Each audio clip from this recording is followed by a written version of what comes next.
সেটা এই লাইভটি যে লাইভে আমরা চেষ্টা করি ইসলাম বিষয়ক প্রশ্ন এবং সেই প্রশ্নের উত্তর, এবং আমাদের এই প্রশ্নের উত্তর দিয়ে থাকেন হাফেজ মাওলানা মুফতি আব্দুল আল মাসুদ ভাই।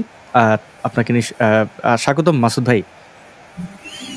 ধন্যবাদ ভাই আজকের লাইভটার আয়োজন করার জন্য, এবং আমি যুক্ত হতে পেরে আনন্দ বোধ করছি।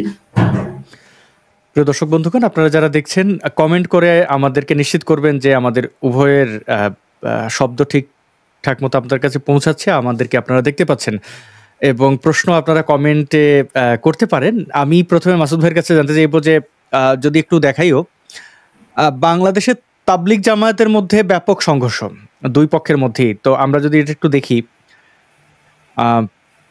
দেখতে পাচ্ছেন এখানে মাননে বলা হচ্ছে যে কাকরাইল মসজিদের উদ্দেশ্যে সাদপন্থীরা, সাদ এবং জুবায়ের পন্থীদের মধ্যে যে মারামারিটা চলছে অনেকদিন ধরেই, আপনি এটাকে আপনার একটা ফেসবুক পোস্টে সিফিনের যুদ্ধের মতো করে বলেছেন। সিফিনের যুদ্ধকে আমরা জানি যে মুহাম্মদের মৃত্যুর পর মুহাম্মদের কন্যা এবং মুহাম্মদের শ্বশুরের মধ্যে আবু বকর এবং আয়েশার মধ্যে ব্যাপক মারামারি, আবু বকর এবং ফাতেমার মধ্যে ব্যাপক মারামারি হয়েছে।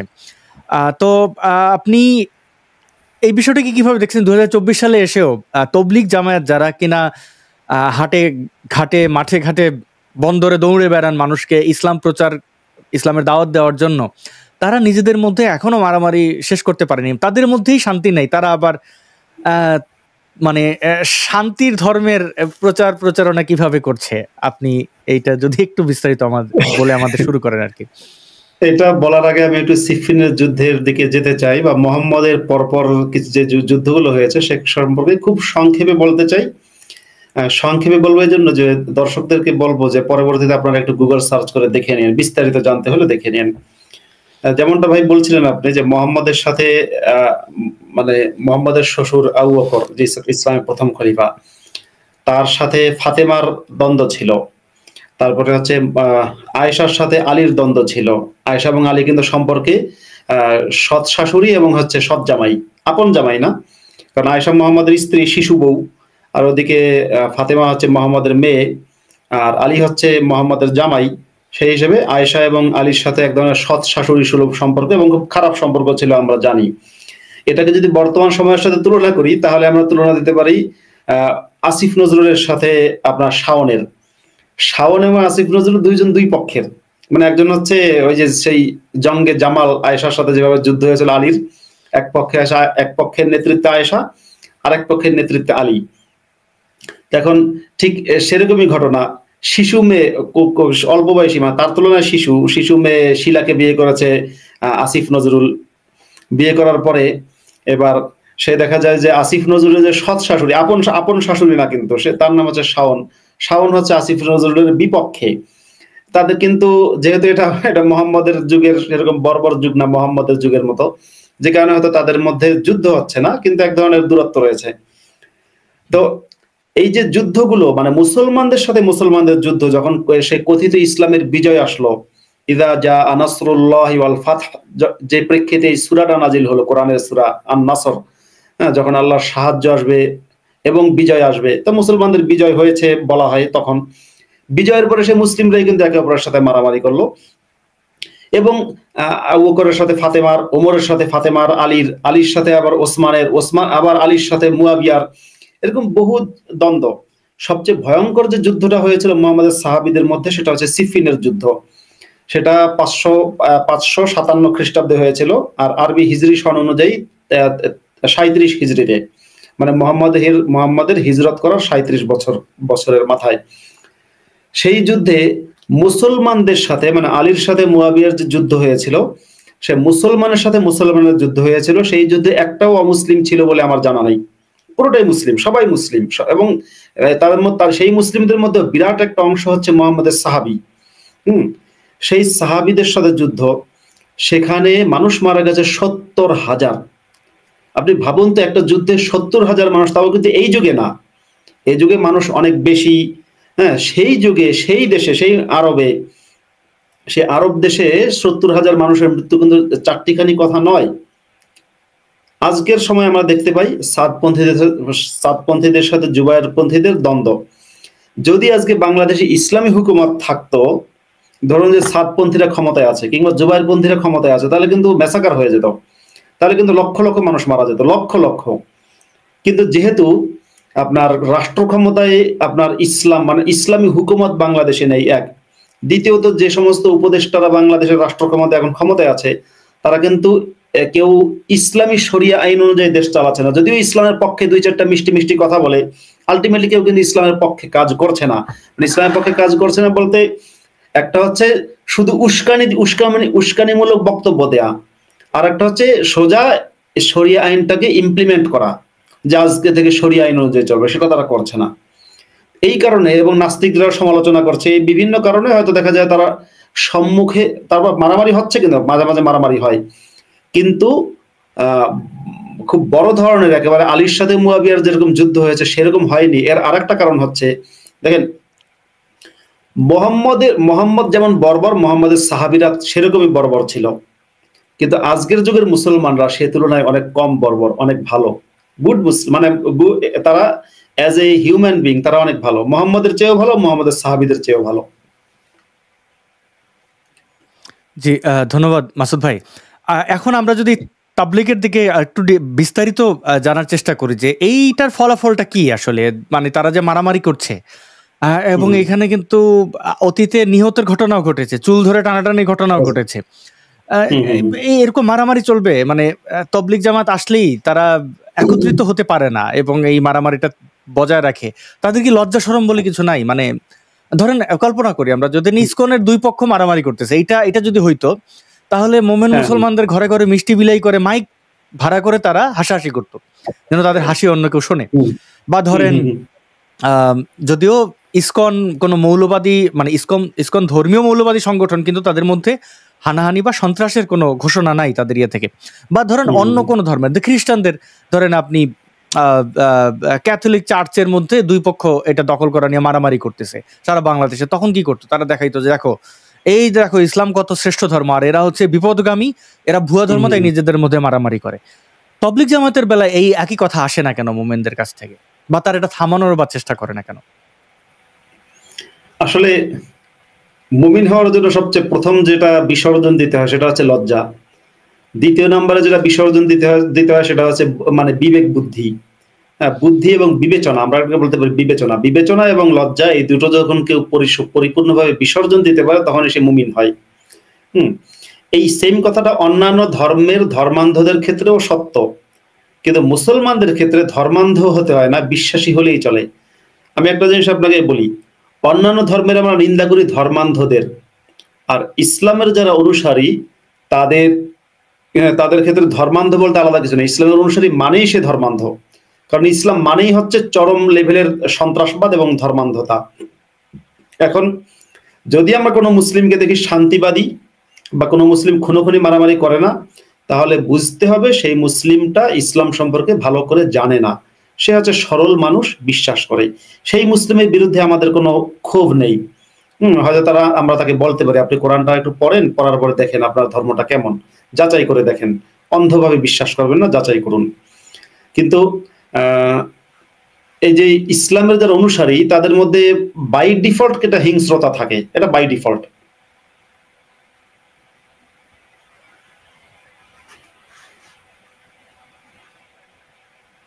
আপনার কথা শোনা যাচ্ছে না, আমি শুনতে পাচ্ছি না, বাকিদের কথা জানি না। জি, আমি মিউটে ছিলাম। ধন্যবাদ আপনাকে। একটা প্রশ্ন বারবার ঘুরে ফিরে আসছে, সমসাময়িক আর কি, এটা আমি যদি একটু দেখাই।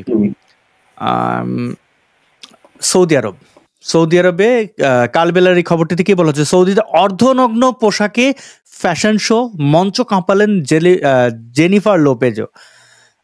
এইটা সৌদি আরবের দৃশ্য, অর্ধনগ্ন বলা হচ্ছে বাংলাদেশের সংবাদ মাধ্যমগুলোর পক্ষ থেকে, মানে তাদের খুব কষ্ট। ঠিক আছে, কষ্ট থাকতেই পারে। আবার ঢাকা পোস্টে গতকালকের এটা দেখতে পাচ্ছি, সৌদি আরবে ফ্যাশন শো মাতালেন হলিউড তারকারা, হাবিবিদের পাশে, মানে শেখরা হাবিবিদের নিয়ে এসছেন তারা, এই কোট আন কোট অর্ধনগ্ন। মানে যাই হোক, এটাকে আপনি কিভাবে দেখছেন? এটা কি ইতিবাচক নাকি নেতিবাচক, নাকি মানে আরবের পুরুষরা মানে যেভাবে নারীতে আসক্ত, মানে নারী মদ এগুলো নিয়ে তো থাকে, এটা ঐতিহাসিক ভাবেই মোহাম্মদের সময় থেকেই বা এর আগে থেকেই, তো এগুলো তারাকে লুকিটুকি করতে এখন খুল্লাই করছে বেশ জানান দিয়া। এই জিনিসটাকে আপনি কিভাবে ব্যাখ্যা করবেন? আমি এটাকে ইতিবাচক হিসেবে দেখছি বা আমি এটাকে প্রশংসা করি।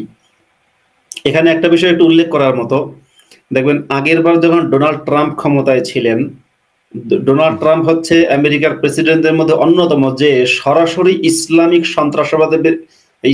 সন্ত্রাসবাদের বিরুদ্ধে কথা বলেছেন বারবার, একবার না অনেকবার। এখন ঘটনা যে আমেরিকার প্রেসিডেন্টদের মধ্যে সবচেয়ে বেশি সৌদি আরবের সাথে সুসম্পর্ক ছিল ডোনাল্ড ট্রাম্পের। এর পেছনের কারণটা কি? এর পেছনের কারণ যদি আমি বলতে চাই, তাহলে আমার হুজুর কালের একটা ঘটনা বলতে পারি বা একটা অভিজ্ঞতা বলতে পারি। যখন আপনার শাহবাগে আপনার মুক্তমনারা একত্র হলো, বা বাংলাদেশের যারা জাতির সূর্য সন্তান, শ্রেষ্ঠ সন্তান, তারা যখন শাহবাগে একত্র হলো, এটার কাউন্টার দেওয়ার জন্য যখন হেফাজতে ইসলাম নামক জঙ্গি সংগঠন তৈরি হলো বাংলাদেশে। এবার হেফাজতে ইসলাম মানে পেশাগত কারণে, আমি আবারও বলছি, পেশাগত কারণে আমি হেফাজতে ইসলামে যোগ দিতে বাধ্য হয়েছি বা বাধ্য ছিলাম, কিংবা কৌশলগত কারণে বলা যায়, কৌশলগত কারণে আমি সেখানে হেফাজতে ইসলামের সাথে ছিলাম। কিন্তু আমি তখন দেখলাম যে সরকার, মানে তৎকালীন আওয়ামী লীগ সরকার, হেফাজতে ইসলামকে আটকানোর জন্য অনেক প্ল্যান পরিকল্পনা, অনেক কিছু করছে, হুজুরদেরকে চাপের মুখে রাখছে, পুলিশ পাঠাচ্ছে, পুলিশ এসে হুজুরদের সাথে কথা বলছে। আমি ইমাম থাকা সত্ত্বেও আমি চেয়েছিলাম যেন সরকার এই চাপটা অব্যাহত রাখে। অর্থাৎ আমি চেয়েছিলাম সরকার চাপটা অব্যাহত রাখলে কি হবে, আমি অন্তত, যারা ধরুন আমাকে যে সমস্ত মুসল্লিরা, বিশেষ করে জামাত শিবিরের লোকেরা, বিএনপির কিছু অংশ আমাকে এক ধরনের প্রেশার দিচ্ছিল, হুজুর এই যে দেখেন শাহবাগে নাস্তিকরা কিভাবে বাড়াবাড়ি করছে, আওয়ামী লীগ সরকার এদেরকে প্রশ্রয় দিচ্ছে, এর বিরুদ্ধে হুজুর কথা বলা দরকার না? এখন যদি আমি দেখি যে আওয়ামী লীগ সরকার আমাকে প্রেশারে রাখছে, তখন আমি কি তাদেরকে দেখাতে পেরেছি, দেখেন বোঝেনি তো, হ্যাঁ, পরিস্থিতি অনুযায়ী কাজ করতে হয়, হেকমতের সাথে করতে হয়। আমি এখন হুট করে তো জিহাদের ঘোষণা দিতে পারি না। এখন সরকার যেভাবে আমাকে প্রেশার দিচ্ছে, তাতে করে এখন আমার এইভাবে কথা বলতে হচ্ছে। আমার এখন এইভাবে একটু প্রগতিশীল কথা বলতে হচ্ছে সরকারের চাপের কারণে। কিন্তু যখন দেখা গেল সরকার হেফাজতের সাথে আতাত করলো, সরকার কওমি, মানে শেখ হাসিনা হয়ে গেলেন কওমি জননী, আমার উপরে আর প্রেশার নেই, তখন আমি কিন্তু এক ধরনের হতাশ হয়ে গেছে। আরে আমাকে প্রেশার দিচ্ছে না কেন? আমি কিন্তু প্রেশারটা চাচ্ছিলাম যে আওয়ামী লীগ সরকার আমাকে প্রেশার দিক। এরকম ভাবে বাংলাদেশের অনেক নাস্তিক হুজুররা তারাও চাচ্ছিল প্রেশার দিক। প্রেশারটা যখন পাচ্ছি না, তখন যারা জঙ্গিবাদী তারা বলছে, হুজুর এখন তো প্রেশার নাই, তাহলে আপনি এখন ইসলামী হুকুমতের পক্ষে বলেন। তা সৌদি আরবের যে এমবিএস বা মোহাম্মদ বিন সালমান, তিনি হয়তো এইভাবেই চেয়েছেন যে আমেরিকা হচ্ছে, আমি যদি পৃথিবীর সরকারকে দেখি, বাংলাদেশে যেমন সরকার ছিল আওয়ামী লীগ, এত পৃথিবীর সরকার হচ্ছে আমেরিকা। মানে স্বাভাবিকভাবে, মানে স্বাভাবিক সেন্সে বলা হয়, তারা সারা বিশ্বে সবখানে এক ধরনের মানে কি বলে প্রভাব বিস্তার করে। তো সৌদি আরবের এমবিএস হতে চাইছে যে আমেরিকা প্রেশার দিলে উনি আপনার দেখা যাবে প্রগতিশীলতার পক্ষে ফ্যাশন শো, বিভিন্ন মডেল আনা, মানে সৌদি আরবকে আধুনিক বিশ্বের সাথে তাল মিলানোর জন্য অনেক উদ্যোগ নেবে। সেই উদ্যোগটা যখন নেবে, তখন যদি সৌদির ভেতর থেকে সমালোচনা হয়, তখন অন্তত বলতে পারবে, দেখো তো একটা চাপের মুখে আছে, কি করব, এই যে ডোনাল্ড ট্রাম্প এত চাপ দিচ্ছে, আমাদের সিকিউরিটির জন্য এটা করতে হচ্ছে। এই চাপটা কিন্তু সৌদি আরব পেতে চায় যে আমাকে চাপ দাও। কিন্তু যখন দেখা যায় সৌদি আরব চাপটা পাচ্ছে না, যখন দেখলো যে জো বাইডেন অত চাপ দিচ্ছে না, তখন সৌদি আরব কিন্তু আবার পিছন দিকে হাঁটার একটা চেষ্টা করেছে। আবার যদি ডোনাল্ড ট্রাম্প আসে, আমি ডোনাল্ড ট্রাম্পকে আগে পছন্দ করতাম না, এখন পছন্দ করি। আমি চাইবো ডোনাল্ড ট্রাম্প আবারও সৌদি আরব কিভাবে চাপের মুখে রাখবে, সেই চাপটা, মানে চাপ দিচ্ছে আপনার এমবিএস কে, এমবিএস সেই চাপেই খুশি। এবং আগের মতো আবারও দেখা যাবে ডোনাল্ড ট্রাম্পকে সৌদি আরবের দাওয়াত দিয়ে নিয়ে আপনার ব্যাপক আপ্যায়ন করবে। ডোনাল্ড ট্রাম্পকে কিন্তু আগের বার যখন ক্ষমতায় ছিল, হ্যাঁ, যে ডোনাল্ড ট্রাম্প সরাসরি ইসলামিক জিহাদের বিরুদ্ধে বারবার বক্তব্য দিয়েছে, তাকে কিন্তু যথেষ্ট আদর আপ্যায়ন করেছে সৌদি আরব। একেবারে মানে সৌদির ইতিহাসে কোনো প্রেসিডেন্টকে মনে এত কারোর সাথে মনে এত মাখামাখি ওরা করেনি। অনেক ধন্যবাদ মাসুদ ভাই। এবার যেহেতু সৌদি আরব, ডোনাল্ড ট্রাম্প, আমেরিকান পলিটিক্স, এই বিষয়গুলো তুললেন, তুলসী গ্যাবার্ড, আমি যদি নামটা সঠিক উচ্চারণ করে থাকি, তিনি এখন মার্কিন ইন্টেলিজেন্সের প্রধান। এবং বাংলাদেশে আমরা জানি ইসকনকে কেন্দ্র করে নানান ধরনের কুতথ্য, অপপ্রচার রয়েছে। ইসকন সন্ত্রাসী সংগঠন, তারা হিন্দুত্ববাদী, তাদের স্লোগান জয় শ্রীরাম, তারা বাংলাদেশটাকে অনেক কিছু বলে।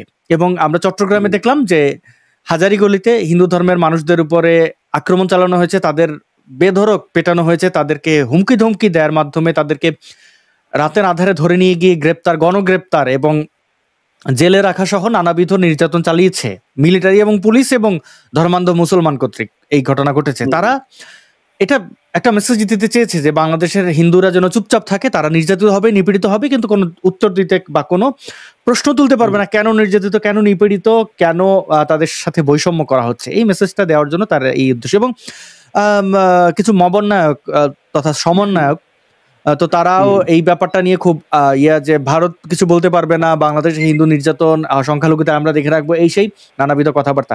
মূলত ইসকন বিদ্বেষ এবং হেফাজত সহ অন্যান্য সংগঠন তারা ইসকনকে নিষেধাজ্ঞা দিতে বলেছে। বক্তব্য হচ্ছে, আমরা যদি একটু দেখি, তুলসী গ্যাবার্ড তিনি ইসকনের সদস্য।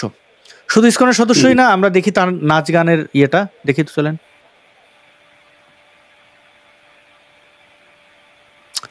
এখানে তুলসী একটা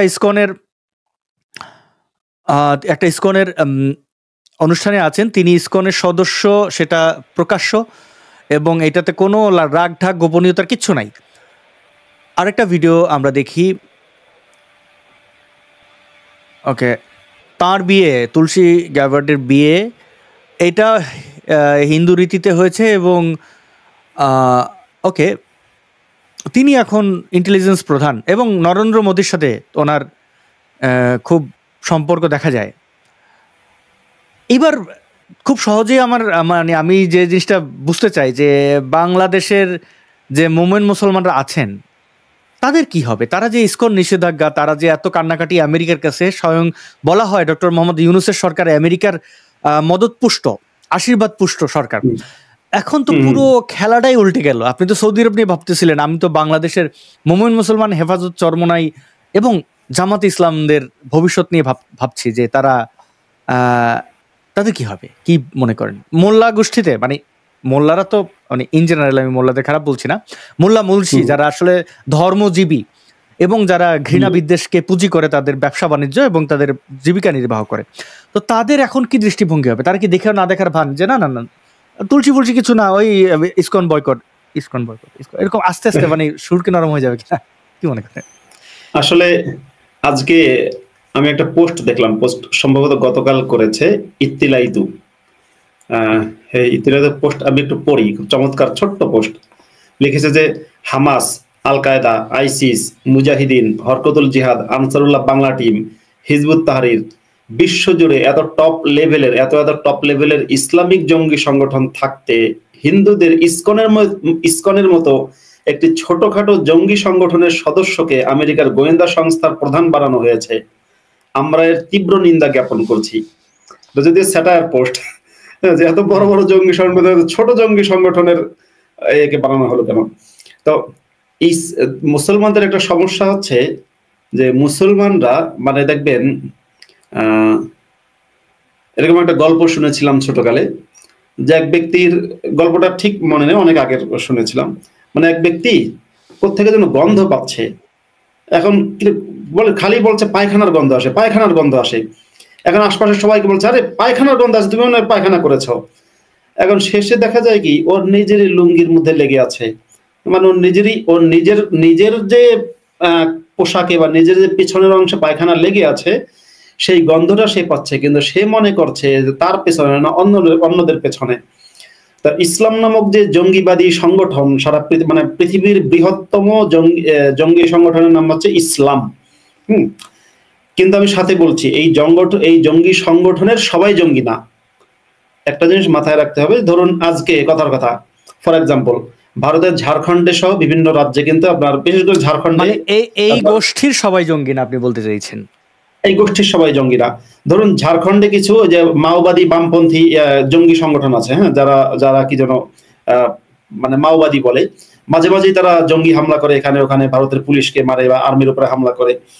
এখন যদি ওই মাওবাদী ফ্যামিলিতে একটা ছেলে জন্মগ্রহণ করে এবং সে ওই জন্মগ্রহণ করার পর সেই মাওবাদী বা জঙ্গিবাদী চিন্তা চেতনায় সে যে লালিত পালিত হয়, এরপরে সে সরাসরি মানুষ খুন করে না, কিন্তু এটা সমর্থন করে, আমি কিন্তু সেই ছেলেটাকে বা সেই মেয়েটাকে কিন্তু আমি জঙ্গি মনে করব না, কিন্তু যে ডাইরেক্ট গুলি করছে, মানুষ খুন করছে, তাকে জঙ্গি মনে করব। একইভাবে ইসলাম মানে মুসলিম পরিবারে জন্মগ্রহণ করেছে যে মুসলমান মানুষটা, তাকে আমি জঙ্গি বলছি না, কিন্তু সেই মুসলমান মানুষটা যদি অমুসলিমদেরকে হত্যা করতে বলে কিংবা তাদের উপর আক্রমণ করে কিংবা আপনার অমুসলিমদেরকে হত্যা করতেই হবে, কাউকে বেঁচে বাঁচিয়ে রাখা যাবে না এটা বিশ্বাস করে, চরমভাবে বিশ্বাস করে, তাকে আমি জঙ্গি বলি। ইসলাম নামক জঙ্গি সংগঠনের যারা সদস্য, এই সদস্যরাও নিজেদের পেছনে যে যে জিনিস লেগে আছে, হলুদ জিনিস, সে মানে জঙ্গিবাদ বা সন্ত্রাসবাদ, সেটার গন্ধ পাচ্ছে এবং সেই গন্ধটা ওরা খোঁজে অন্য জায়গায়। এই দেখো খ্রিস্টানরা জঙ্গি, এই দেখো হিন্দুরা জঙ্গি।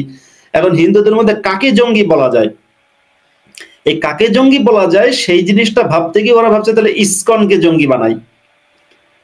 ইসকনকে এখন একটা তো বানাতে হবে, যে ধরুন আজকে যদি বাংলাদেশে আমি আর কিছু না, ইসকন যদি না থাকতো, অন্য কোন একটা শক্তিশালী হিন্দু সংগঠন থাকতো, সেটা ধরা যাক যে আরএসএস আছে বাংলাদেশে, হ্যাঁ, যদিও বাংলাদেশে আরএসএস আছে বলে আমার জানা নেই, যদি আরএসএস থাকতো তাহলে আরএসএস কে বানাতো, যদি বজরং দল থাকতো বজরংকে বানাতো, যদি শিবসেনা থাকতো তাকে বানাতো।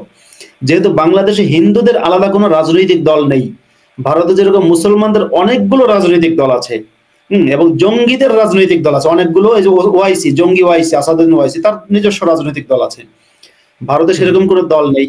এখন কাউকে না কাউকে আর কি ওই মুসলমানরা বলতে চায় কি যে আমার পেছনে গন্ধ আছে, তো হিন্দুদের মধ্যে গন্ধ খোঁজা লাগবে, খুঁজতে খুঁজতে কি পেয়েছে, ইসকন পেয়েছে। ইসকনটা একটু তুলনামূলক অগ্রসর বলা যাবে, একটু অর্গানাইজড ওরা, এবং ওদের কোনো যদিও কোনো পলিটিক্যাল কোনো ইনফ্লুয়েন্স বাংলাদেশে নেই বা পলিটিক্যাল কোনো অ্যাম্বিশনও বাংলাদেশে তাদের নেই, কিন্তু কাউকে না কাউকে তো বলতে হবে, তাই বলে আর কি, বলার খাতিরে।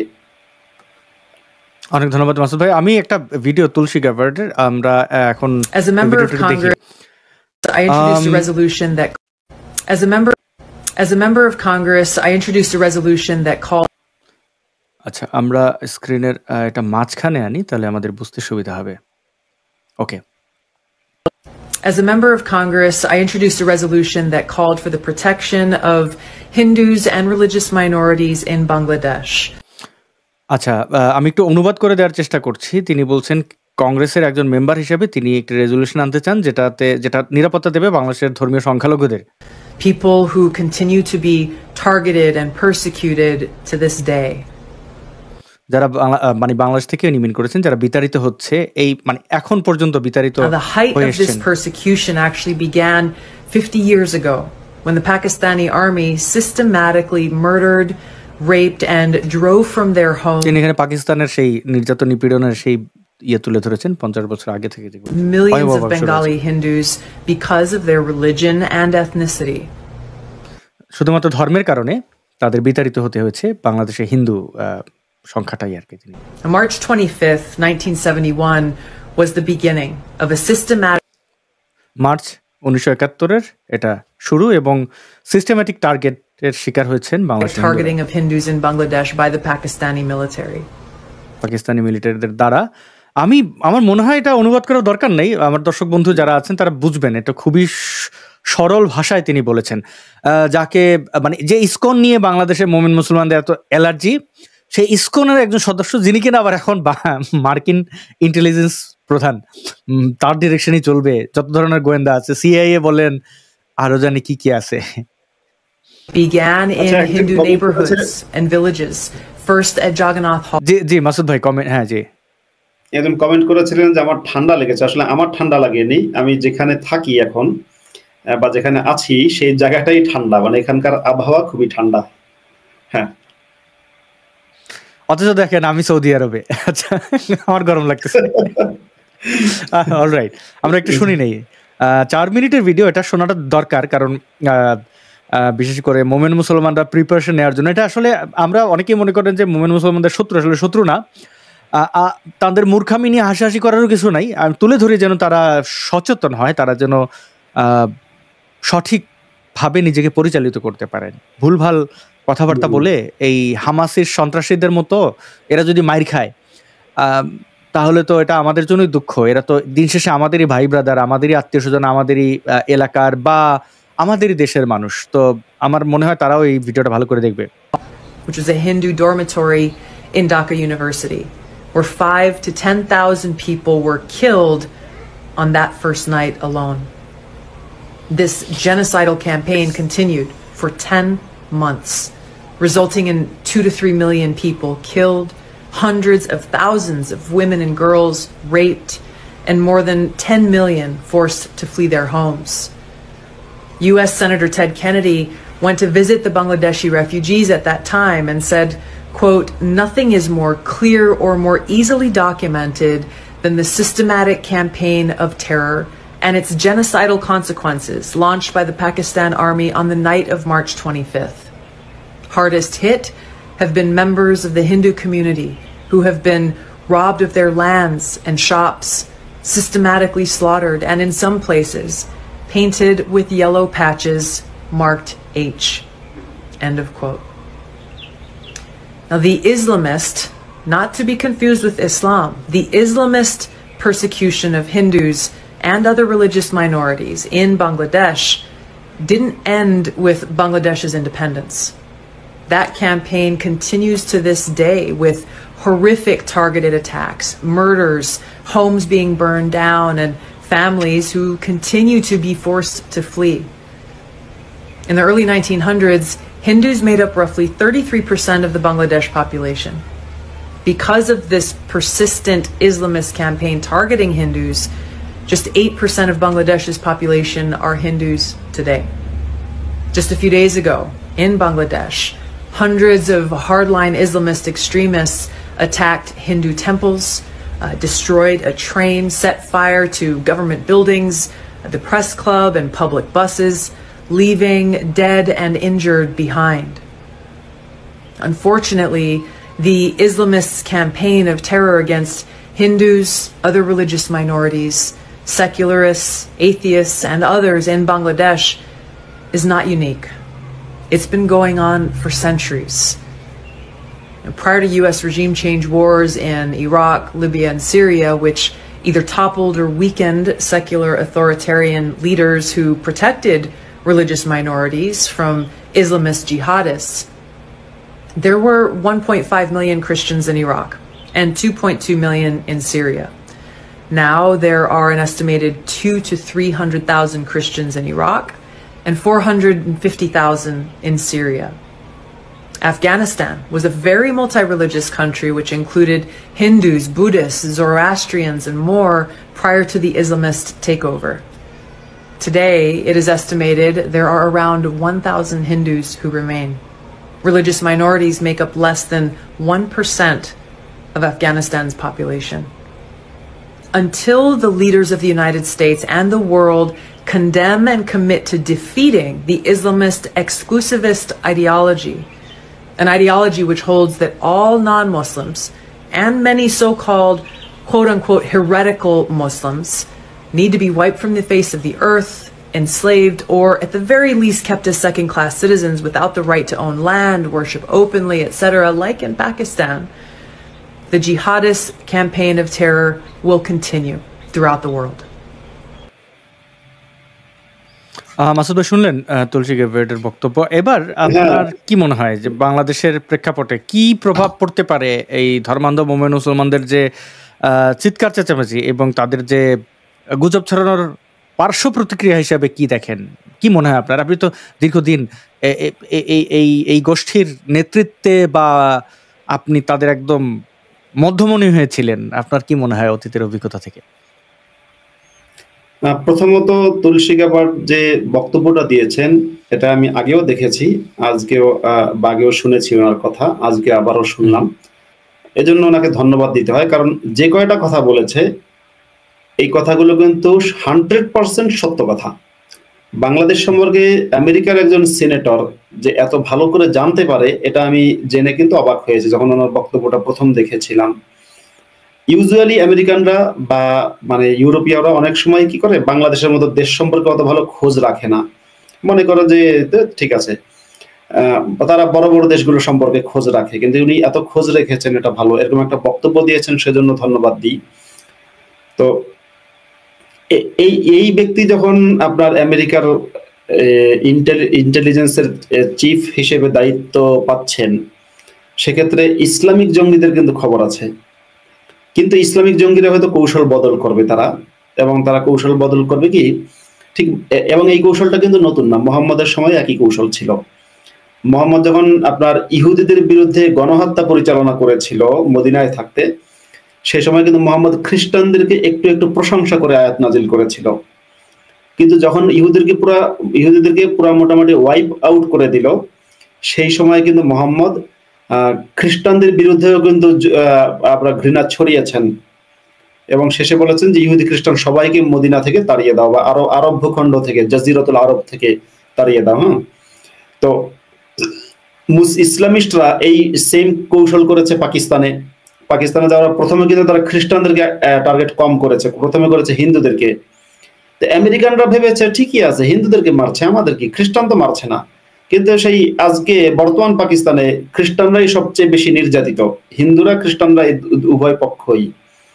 তা বাংলাদেশের যারা জঙ্গি, তারা এখন খ্রিস্টানদের উপরে আক্রমণটা করছে না তা না, তুলনামূলক কম, বেশি আক্রমণ করছে হিন্দুদেরকে। কারণ হিন্দুদেরকে যদি আপনার মারতে তাড়াতে মোটামুটি অনেক কমিয়ে ফেলা যায়, যেটা পাকিস্তানে তারা করেছে, তখন কিন্তু বাংলাদেশের খ্রিস্টানরাও কেউ তখন খ্রিস্টানরাই আবার একেবারে টার্গেট কিলিং এর শিকার হবে। তো এই জিনিসটা আমেরিকানদের বোঝা উচিত। আমার মনে হয় তুলসী গ্যাবার্ড যেটা বলেছেন, সেদিকে আমেরিকার সরকার না শুধু, এটা সারা পৃথিবীর নেতৃবৃন্দ সবার এই বিষয়টা বোঝা দরকার। কোনো দেশকে, বাংলাদেশ হোক কিংবা পাকিস্তান হোক কিংবা অন্য কোনো দেশ হোক, কোনো দেশকে ইসলামী মৌলবাদের হাতে এভাবে ছেড়ে দেওয়া যাবে না, কোনোভাবেই ছেড়ে দেওয়া যাবে না। আমরা মৌলবাদীদের হাতে আমাদের দেশকে ছাড়তে পারবো না। আমাদের স্বাধীনতা, সার্বভৌমত্ব এগুলো আজকে জঙ্গিরা পরিচালনা করবে, জিহাদিদের হাতে চলে যাবে, সেটা আমরা কোনোভাবেই গ্রহণ করব না। জি ধন্যবাদ মাসুদ ভাই। এখন একটি ভিডিও আমরা দেখব। ভিডিওটি মানে এরপরে দর্শকদের প্রশ্নে চলে যাবো। দর্শক বন্ধুরা যারা দেখছেন, আপনারা শেয়ার করতে পারেন এবং কমেন্ট করতে পারেন। আমরা ভিডিওটি দেখি। এই ভিডিওতে চমৎকার কিছু কথা বলা আছে। আল্লাহর বান্দা বলে কথা, চমৎকার না বলে কোনো উপায় নাই, আমি মাঝখানে আনছি। মানে ধর্মজীবী আর কি, বুঝছেন, ধর্মজীবীদের আচরণ এবং তাদের প্রতি মানে আমাদের যে সাধারণ মানুষরা আছেন না, এই সাধারণ মানুষদের অভিব্যক্তি সুতিন সহ্য হয় না। তো নবীজি আম্মাজান খাদিজার কথা কইরা মন খারাপ করলে আম্মাজান আয়েশা কইতো, ইয়া রাসূলুল্লাহ, কোন সময় বুড়া বেডির আপনি বিয়া করছিলেন? 40 বছর বয়সে বেডির, এর আগে আরো 2টা বিয়া হইছে, এই বেডির কথা মনে করে আপনি অহন কান্দেন। আমরা কি খারাপ? আমরা আপনার যুবতী স্ত্রী, আমি 6 বছর বয়সে বিয়া বইয়া লাইলাম, 9 বছর বয়সে সংসার শুরু করলাম, সুন্দর তো মোটামুটি খারাপ না। তা আমার কথা আপনি কন না, এই বুড়া বেডির কথা হলে কন। যত বালা বেডি এতেও হুজুরের বউ হইল সুতিন সহ্য হয় না। আচ্ছা, এই ব্যক্তিকে নিশ্চয়ই দর্শক বন্ধুরা আপনারা চেনেন, মুরব্বী ওই লোক আর কি। তো যাই হোক, তিনি মুরব্বী থেকে পরিচিতি পেয়েছেন ভালোই, উইচ ইজ গুড। এখন এখানে আমরা দেখলাম মোহাম্মদের স্ত্রীদের নিয়ে তিনি যে কথাবার্তা বললেন, একই কথা আমরাও বলি, কিন্তু আমাদের ক্ষেত্রে খুব মোমেন মুসলমানরা তেলে বেগুনে জ্বলে ওঠে ওনার ব্যাপারে। হ্যাঁ, যদি ওই ভিডিওতে কোনো একজন এডিট করে 2টো জুতো বসিয়েছেন, কিন্তু এই যে কথাগুলো নিয়ে এত আপত্তি, মানে এটা তো সত্য যে মোহাম্মদের বৌদের মধ্যে চৌচুলাচুলি হইতো, ঝামেলা হইতো, মান অভিমান হইতো, এগুলো ঘটতো। মানে সবার জীবনে যা ঘটে তাই ঘটে। তাহলে মানে এতগুলো বিয়ে করা, মোহাম্মদ যেখানে সামলাইতে পারে না, এত ধূর্ত মানুষ হইয়া, সেইখানে তার মোমেনরা এত খায়, এই সময় এসেও, যদি আমি বাংলাদেশের বাস্তবতা বলি যে অর্ধেক নারী অর্ধেক পুরুষ, প্রায় হয়তো 1-2% এদিক সেদিক হইতে পারে। তো একজন 4টা করে বিয়ে করলে একটা পুরুষ, বা 2টা করে বিয়ে করলো, বাকি নারীদের পাবে কোথায়? মাসুদ ভাই। হ্যাঁ, প্রথম কথাই হুজুর যে সত্য কথা বলেছে যে মোহাম্মদের স্ত্রীরাও একটু আর কি হালকা করে সত্য কথা বলেছে। স্ত্রীরা একে অপরকে দেখতে পারতো না, এটা স্বাভাবিক। মোহাম্মদের স্ত্রীদের মধ্যে অনেক গন্ডগোল হয়েছে, অনেক ঝগড়াঝাটি হয়েছে, এবং সেসব মিটমাট করার জন্য আবার আল্লাহ হস্তক্ষেপ করেছে, কোরআনে আয়াত নাজিল হয়েছে, সেসব আয়াত এখনো কিন্তু পাঠ করা হয়। মানে ধরেন কথার কথা, আজকে যে একজন ব্যক্তির 4টা বউ থাকে, 4 বউর মধ্যে ঝগড়া হলো, আল্লাহ সেখানে আয়াত নাজিল করলো, এখন মানুষেরা বসে বসে সেগুলো পাঠ করে। হের বউয়ের ঘটনা সেটা আমরা পাঠ করি বা মুসলমানরা পাঠ করে। তো এই হুজুর যে কথাগুলো বলেছে যে মোহাম্মদের স্ত্রীদেরকে সম্পর্কে বলা হয় না যে আজওয়াজ মুতাহারাত বলা হয়, বা মানে হুজুররা আর কি বলে, আমাদের হুজুর সাল্লাল্লাহু আলাইহি ওয়াসাল্লাম উম্মুল মুমিনিন বা উম্মাহাতুল মুমিনিন, রাসূলুল্লাহ সাল্লাল্লাহু আলাইহি ওয়াসাল্লামের আজওয়াজে মুতাহারাত। কিন্তু আজওয়াজে মুতাহারাতের ভেতরের ঘটনাগুলো তো মুসলমানদের জানা উচিত।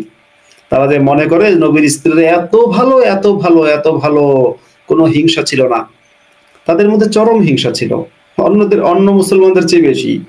আজকালকার যুগের মুসলমানরা যতটা ঘৃণা হিংসা তাদের মনে আছে, মুহাম্মদের বউদের মধ্যে যারা ধার্মিক ছিল তাদের মধ্যে ঘৃণাটা সেই লেভেলের ছিল। শুধুমাত্র আয়েশাকে বলা হয়, আয়েশা আর কি পরিস্থিতির কারণে ইসলামকে পালন করতো, কিন্তু খুব সম্ভবত আয়েশা ইসলামকে বিশ্বাস করতো না। এটা আমরা অনেকে সন্দেহ করি যে খুব সম্ভবত আয়েশা ইসলামকে বিশ্বাস করতো না।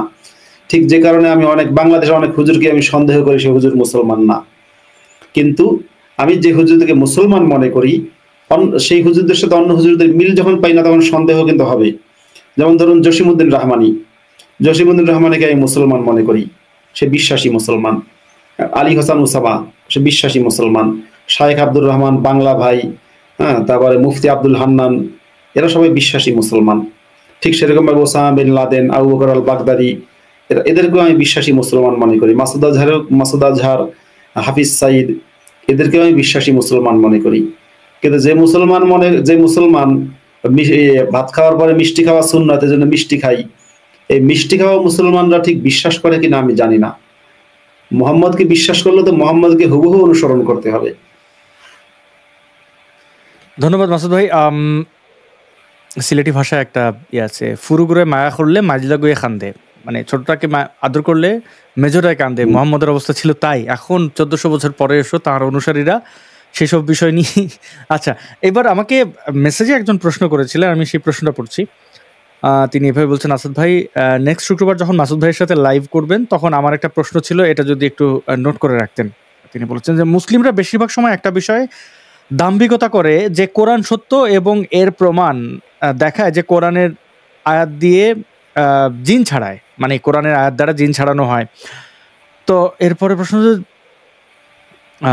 জিন মেরে ফেলে কোরআনের আয়াত দিয়ে ব্ল্যাক ম্যাজিক করে, এগুলো আর কি অনেককেই তো দেখতে পাই এগুলো করে, জিন মেরে ফেলছে, বান মারাকে কন্ট্রোল করে ফেলছে, তাবিজ কবজ দিচ্ছে আর কি।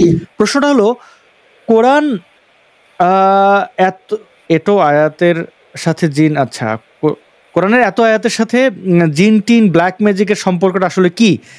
জিন টিন কোরআনের আয়াত ভয় পায়, মানে এই যে দাবিটা করা হয়, আসলে কি জিন তাড়ানো যায়? আর জিন কি আপনি দেখছেন মাসুদ ভাই কোনোদিন? আসলে আমি যখন মাদ্রাসায় পড়তাম, হিফজখানায় পড়তাম, সে সময় আমাকেও জিনে ধরেছিল, কিন্তু সেই জিনে ধরার গল্পটা একটু আমার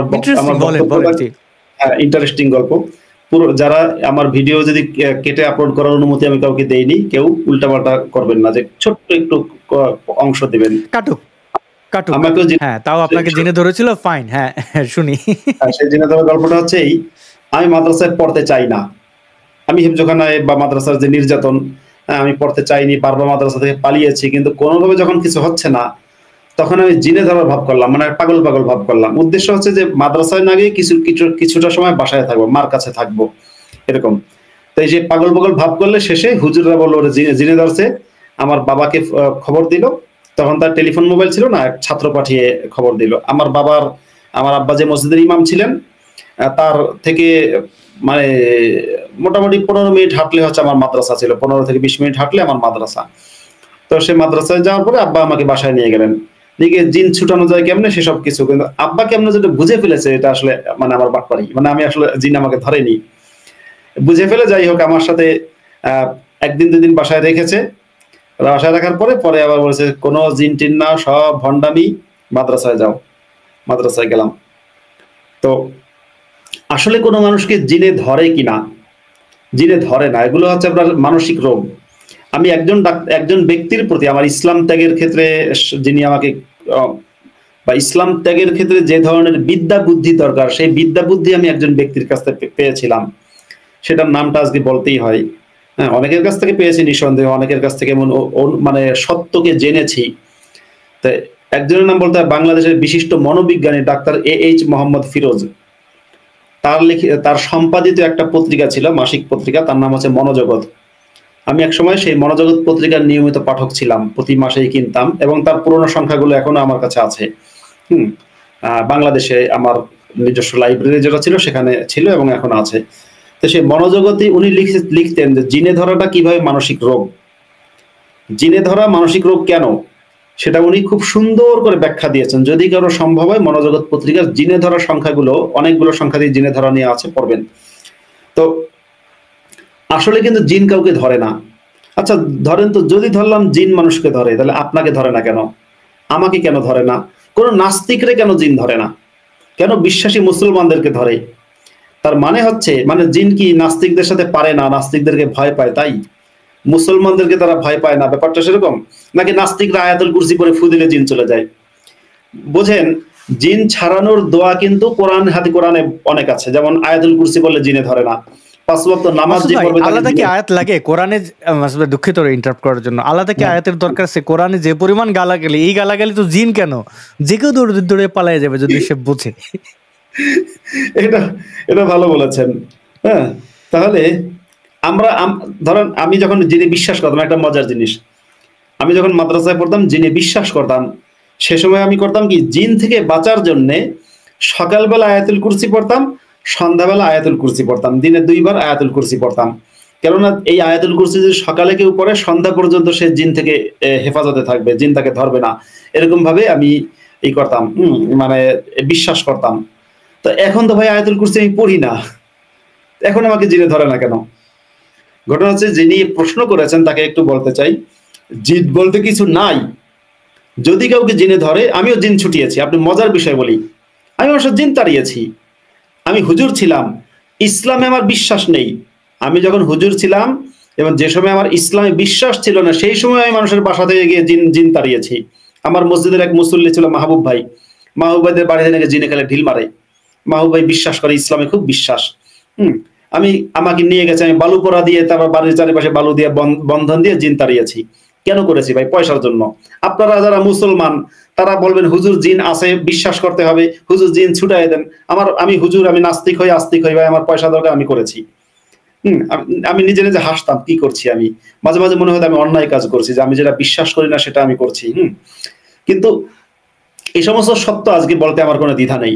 জিন বিষয়টা পুরা ভুয়া, মানুষের সাথে ধোঁকাবাজি করার জন্য এটা একটা, বা মানুষকে বোকা বানিয়ে পয়সা রোজগার করার জন্য, স্বার্থ সিদ্ধি করার জন্য এক ধরনের মোহাম্মদী অস্ত্র। জিন বলতে কিছু নেই। অনেক ধন্যবাদ মাসুদ ভাই। আমার এই বিষয়ে একটা অভিজ্ঞতা আছে জিনের বিষয়ে। আমার অবশ্য এই অভিজ্ঞতাটা খুব আমি ইতিবাচকভাবে দেখি, যে আমার চিন্তার মুক্তি ঘটেছে আসলে এই সময়টাতে। আমি একটু অল্পতে এটা বলি সংক্ষেপে, আগে একবার বোধহয় বলেছিলাম। আরও বলে রাখি যে আমি একটু পরে যুক্ত হওয়ার লিঙ্ক দিয়ে দেবো, আপনারা যুক্ত হয়ে প্রশ্ন করতে পারেন, কমেন্ট থেকে আমি প্রশ্ন দেবো।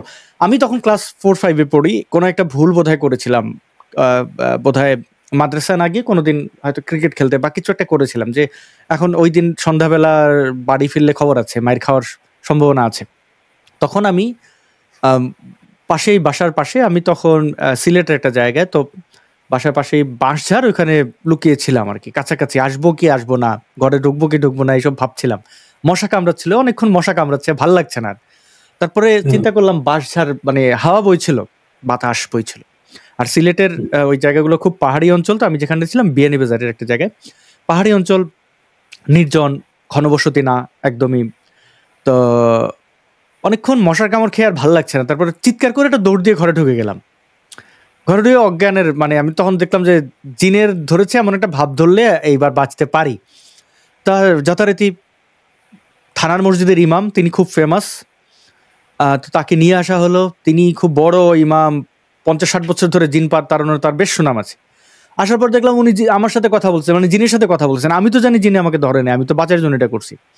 এবং ঘরে ঢোকার, মানে জিনে ধরার অজ্ঞানের ভাব, এবং সবাই দেখলাম খুব আদর যত্ন, কেউ পানি দিচ্ছে, খাবার এইছে।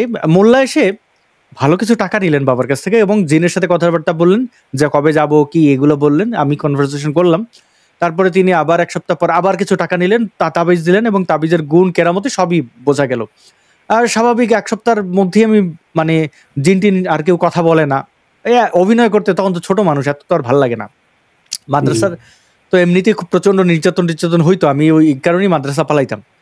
তো তখন আমি এই ব্যাপারটা নোটিস করলাম যে এত বিখ্যাত একজন মোল্লা সেই সব জিনের সাথে কথা বললো, কথা তো আমার সাথে বলছে, তাহলে জিন কই? এর আগে কিছুটা জিনের ভয়টা ছিল, এবং এইটা একটা আমার মনে পড়ে যে ওই সময়টা আমাকে অনেক প্রশ্নের উত্তর দিয়েছে। পরবর্তীতে ধীরে ধীরে বড় হয়েছে এবং আমি তখনই বুঝে গেছি যে জিন বলতে আর কিছু নাই, কারণ এই হুজুর বুঝলাম, আমি ভঙ্গি করছি, হুজুর তো এসে বুঝে যাওয়ার কথা আমার কাছে জিন নাই। আমি তো ভয় ছিলাম যে হুজুর এসেই মানে কি আপনার জ্বর বইলে আপনি মেডিকেলে ভর্তি হলেন না, ডাক্তার আপনার মানে থার্মোমিটার বা বেসিক বুঝিয়ে যাবেন যে জ্বর নাই, বা আপনি যদি বলেন আপনার ক্যান্সার, আপনি যে ভর্তি হন তো মানবে নাকি? ডাক্তার তো বলবে না ক্যান্সার নাই। তো আমি ওই ভয়ে ছিলাম যে হুজুর এসে তো বলবে তো জিন টিন নাই, তো জিনের সাথে রীতিমতো উনি 2 সপ্তাহ কথা বললেন, এতগুলো টাকা নিলেন, এত তাবিজ কবজ এত কিছু দিলেন। তখন আমি তাবিজ খুইলেও দেখছি, বিশ্বাস করেন, খুইলা ওই লাল রঙের কালি দিয়ে লেখা কোরআনের আয়াতটাতেই হবে, ভালো করে মানে খুলতে গিয়ে ছিঁড়ে গেছে অনেক কিছু। তখন আমি চিন্তা করলাম যে কি লিখলো হুজুর, কার উদ্দেশ্যে লিখলো? জিন তো আমি। এইটা আর কি ছোট।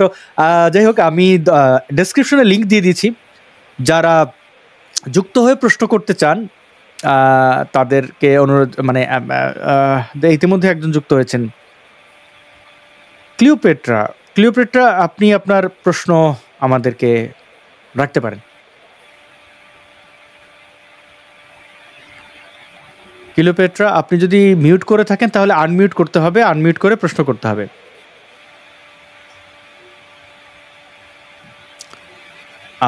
এখন পর্যন্ত কোনো সাড়া পাইনি, দুঃখিত, তাহলে আপনাকে বিদায় জানাই। আরও আপনারা যারা যুক্ত হতে চান, আমি কমেন্টেও লিঙ্ক দিয়ে দিলাম, এবং ডেসক্রিপশনে, ইউটিউবের ডেসক্রিপশনে, এবং ফেসবুকে যারা দেখছেন ফেসবুকের ডেসক্রিপশনে আছে, এবং কমেন্টে তো দিয়ে দিলাম। এবং বলে রাখি, যারা দেখছেন লাইভটা শেয়ার করতে পারেন। এই মুহূর্তে প্রায় 2,500-3,000 মানুষ দেখছেন আমাদেরকে, এবং যারা ইউটিউবে দেখতে পাচ্ছেন ইউটিউব চ্যানেলটি সাবস্ক্রাইব করতে পারেন। সেই সাথে আব্দুল্লাহ মাসুদ ভাইয়ের ইউটিউব থেকে যারা দেখছেন তাদেরকে অনুরোধ করবো যে আপনারা মাসুদ ভাইয়ের চ্যানেলটি সাবস্ক্রাইব করতে পারেন। আর আমি চেষ্টা করছি মুফতি আব্দুল্লাহ মাসুদ, আমি মাসুদ ভাইয়ের ইউটিউব চ্যানেলটি আপনাদের সাথে পরিচয় করে দিই। আমাকে একটু সময় দেবেন, এর মধ্যে যুক্ত হওয়ার অনুরোধ জানাচ্ছি। আমি আপনার ইউটিউবে গিয়ে মুফতি আব্দুল্লাহ আল মাসুদ লিখলে যে চ্যানেলটি পাবেন, এইটাই মুফতি আব্দুল্লাহ আল মাসুদ ভাইয়ের চ্যানেল। তাও আমি একটু দেখিয়ে দিই আপনাদের। ইউটিউবে শুধু আব্দুল্লাহ আল মাসুদ লিখে সার্চ করলেই আমার ছবি সহ ইউটিউব চ্যানেল পেয়ে যাবে, মানে সেখানে আমার প্রোফাইলে আমার ছবি দেওয়া আছে। এক্স্যাক্টলি, হ্যাঁ, আমি এটাই দেখাচ্ছি। মুফতি আব্দুল্লাহ আল মাসুদ ভাইয়ের ইউটিউব চ্যানেল থাকবেন, ইসলাম সম্পর্কিত কই গেল নানাবিধ প্রশ্ন উত্তর জিজ্ঞাসা, আপনারা সবকিছু এখান থেকে মাসুদ ভাইয়ের থেকে পেয়ে যাবেন।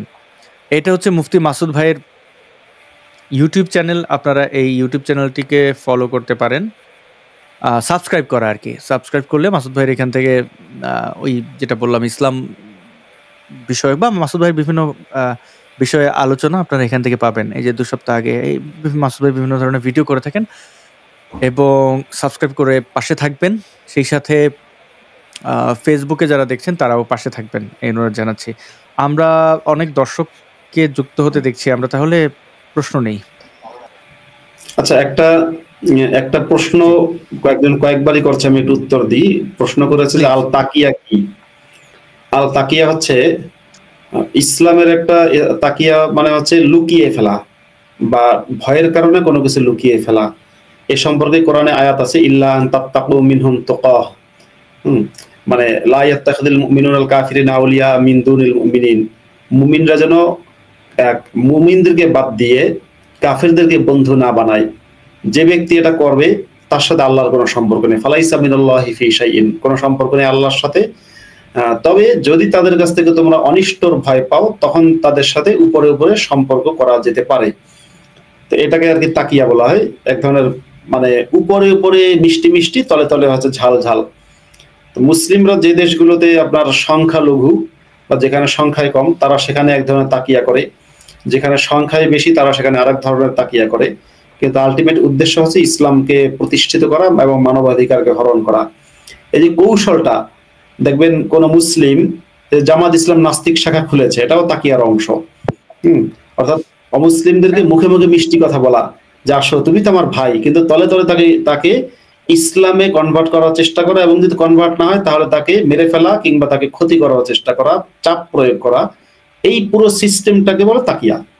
এটা একটা বিরাট সিস্টেম। এখন আবার আমেরিকা দেখা যেতে পারে যে ট্রাম্পের সমর্থক বেশ বেড়ে যাবে। যাই হোক, ধন্যবাদ মাসুদ ভাই। আমরা হুসেন আপনাকে যুক্ত করেছি, আপনার কথা কি হচ্ছে?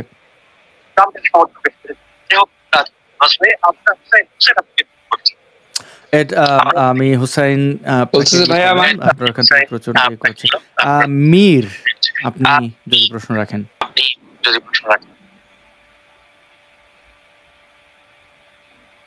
মীর আনমিউট করতে হবে।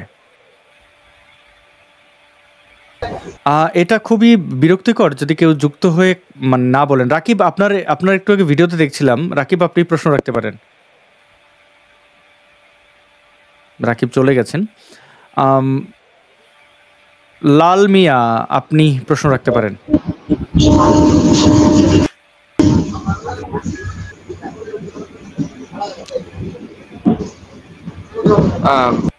লাল মিয়া প্রশ্ন রাখেননি। আচ্ছা,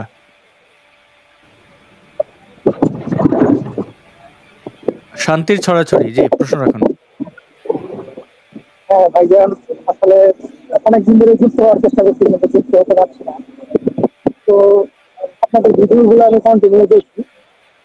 তো সবচেয়ে প্রশ্ন হচ্ছে মানে ইসলামিক বিষয়ক যে প্রশ্নটা, আমি বাড়ির কাছে আশেপাশে অনেক লোক আছে, এর জন্য বলতে পারতেছি না। আপনি তাহলে লিখে জানাতে পারেন। বাংলাদেশের আচ্ছা, তাহলে আমি তখন আমি ওকে, আমি দর্শক বন্ধুদের অনুরোধ করবো যারা স্টেবল অবস্থায় আছেন, যদি আপনি ভিডিও অন করেন তাহলে ভিডিও ওপেন করে মুখ চেহারা দেখাবেন, আর যদি না করেন তাহলে চেহারা দেখাবেন না, মানে ভিডিও অন করবেন না। এটা হচ্ছে আপনার নিরাপত্তা আপনার কাছে। এবং যারাই আছেন এই ব্যাক স্টেজে তাদের একে একে যুক্ত করা হবে, কিন্তু আপনাদের যুক্ত করে নাম বলার পরে আপনারা আনমিউট করে আপনাদের প্রশ্নটা বলবেন, না হলে তো আপনি সময় ক্ষেপণ করলে এটা দর্শকদের জন্য বিড়ম্বনার কারণ। মাহবুব, আপনাকে যুক্ত করা হয়েছে। মাহবুব, আপনি যদি আপনার প্রশ্নটা আনমিউট করে আমাদেরকে করেন।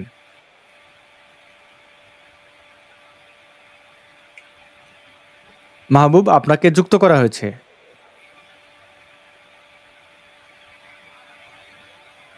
না, তিনি বোধহয় যুক্ত হয়ে আমরা তো দেখলাম অনেকেই, মাসুদ ভাই, যে যারা যুক্ত হয়ে প্রশ্ন করলেন, আবার অনেকে চুপচাপ থাকেন। এই চুপচাপ থাকার কারণটা জানি না। হক,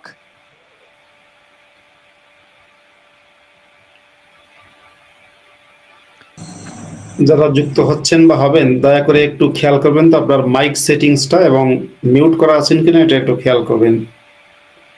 হক, আপনার প্রশ্নটা যদি করেন। জি, প্রশ্ন পাচ্ছেন ভাই? জি জি, হ্যাঁ শুনছি। জি, প্রশ্নটা হচ্ছে এইরকম যে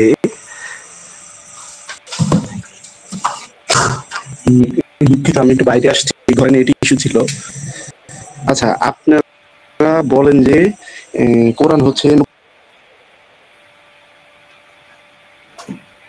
হক আপনার কানেকশনটি কেটে গেছে।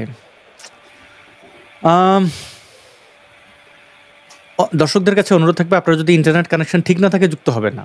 আপনি যদি ভ্রমণ অবস্থায় থাকেন যুক্ত হবেন না, কারণ এটা যুক্ত হয়ে আপনি আপনার সময় নষ্ট করছেন, দর্শকদের বিরক্ত করছেন।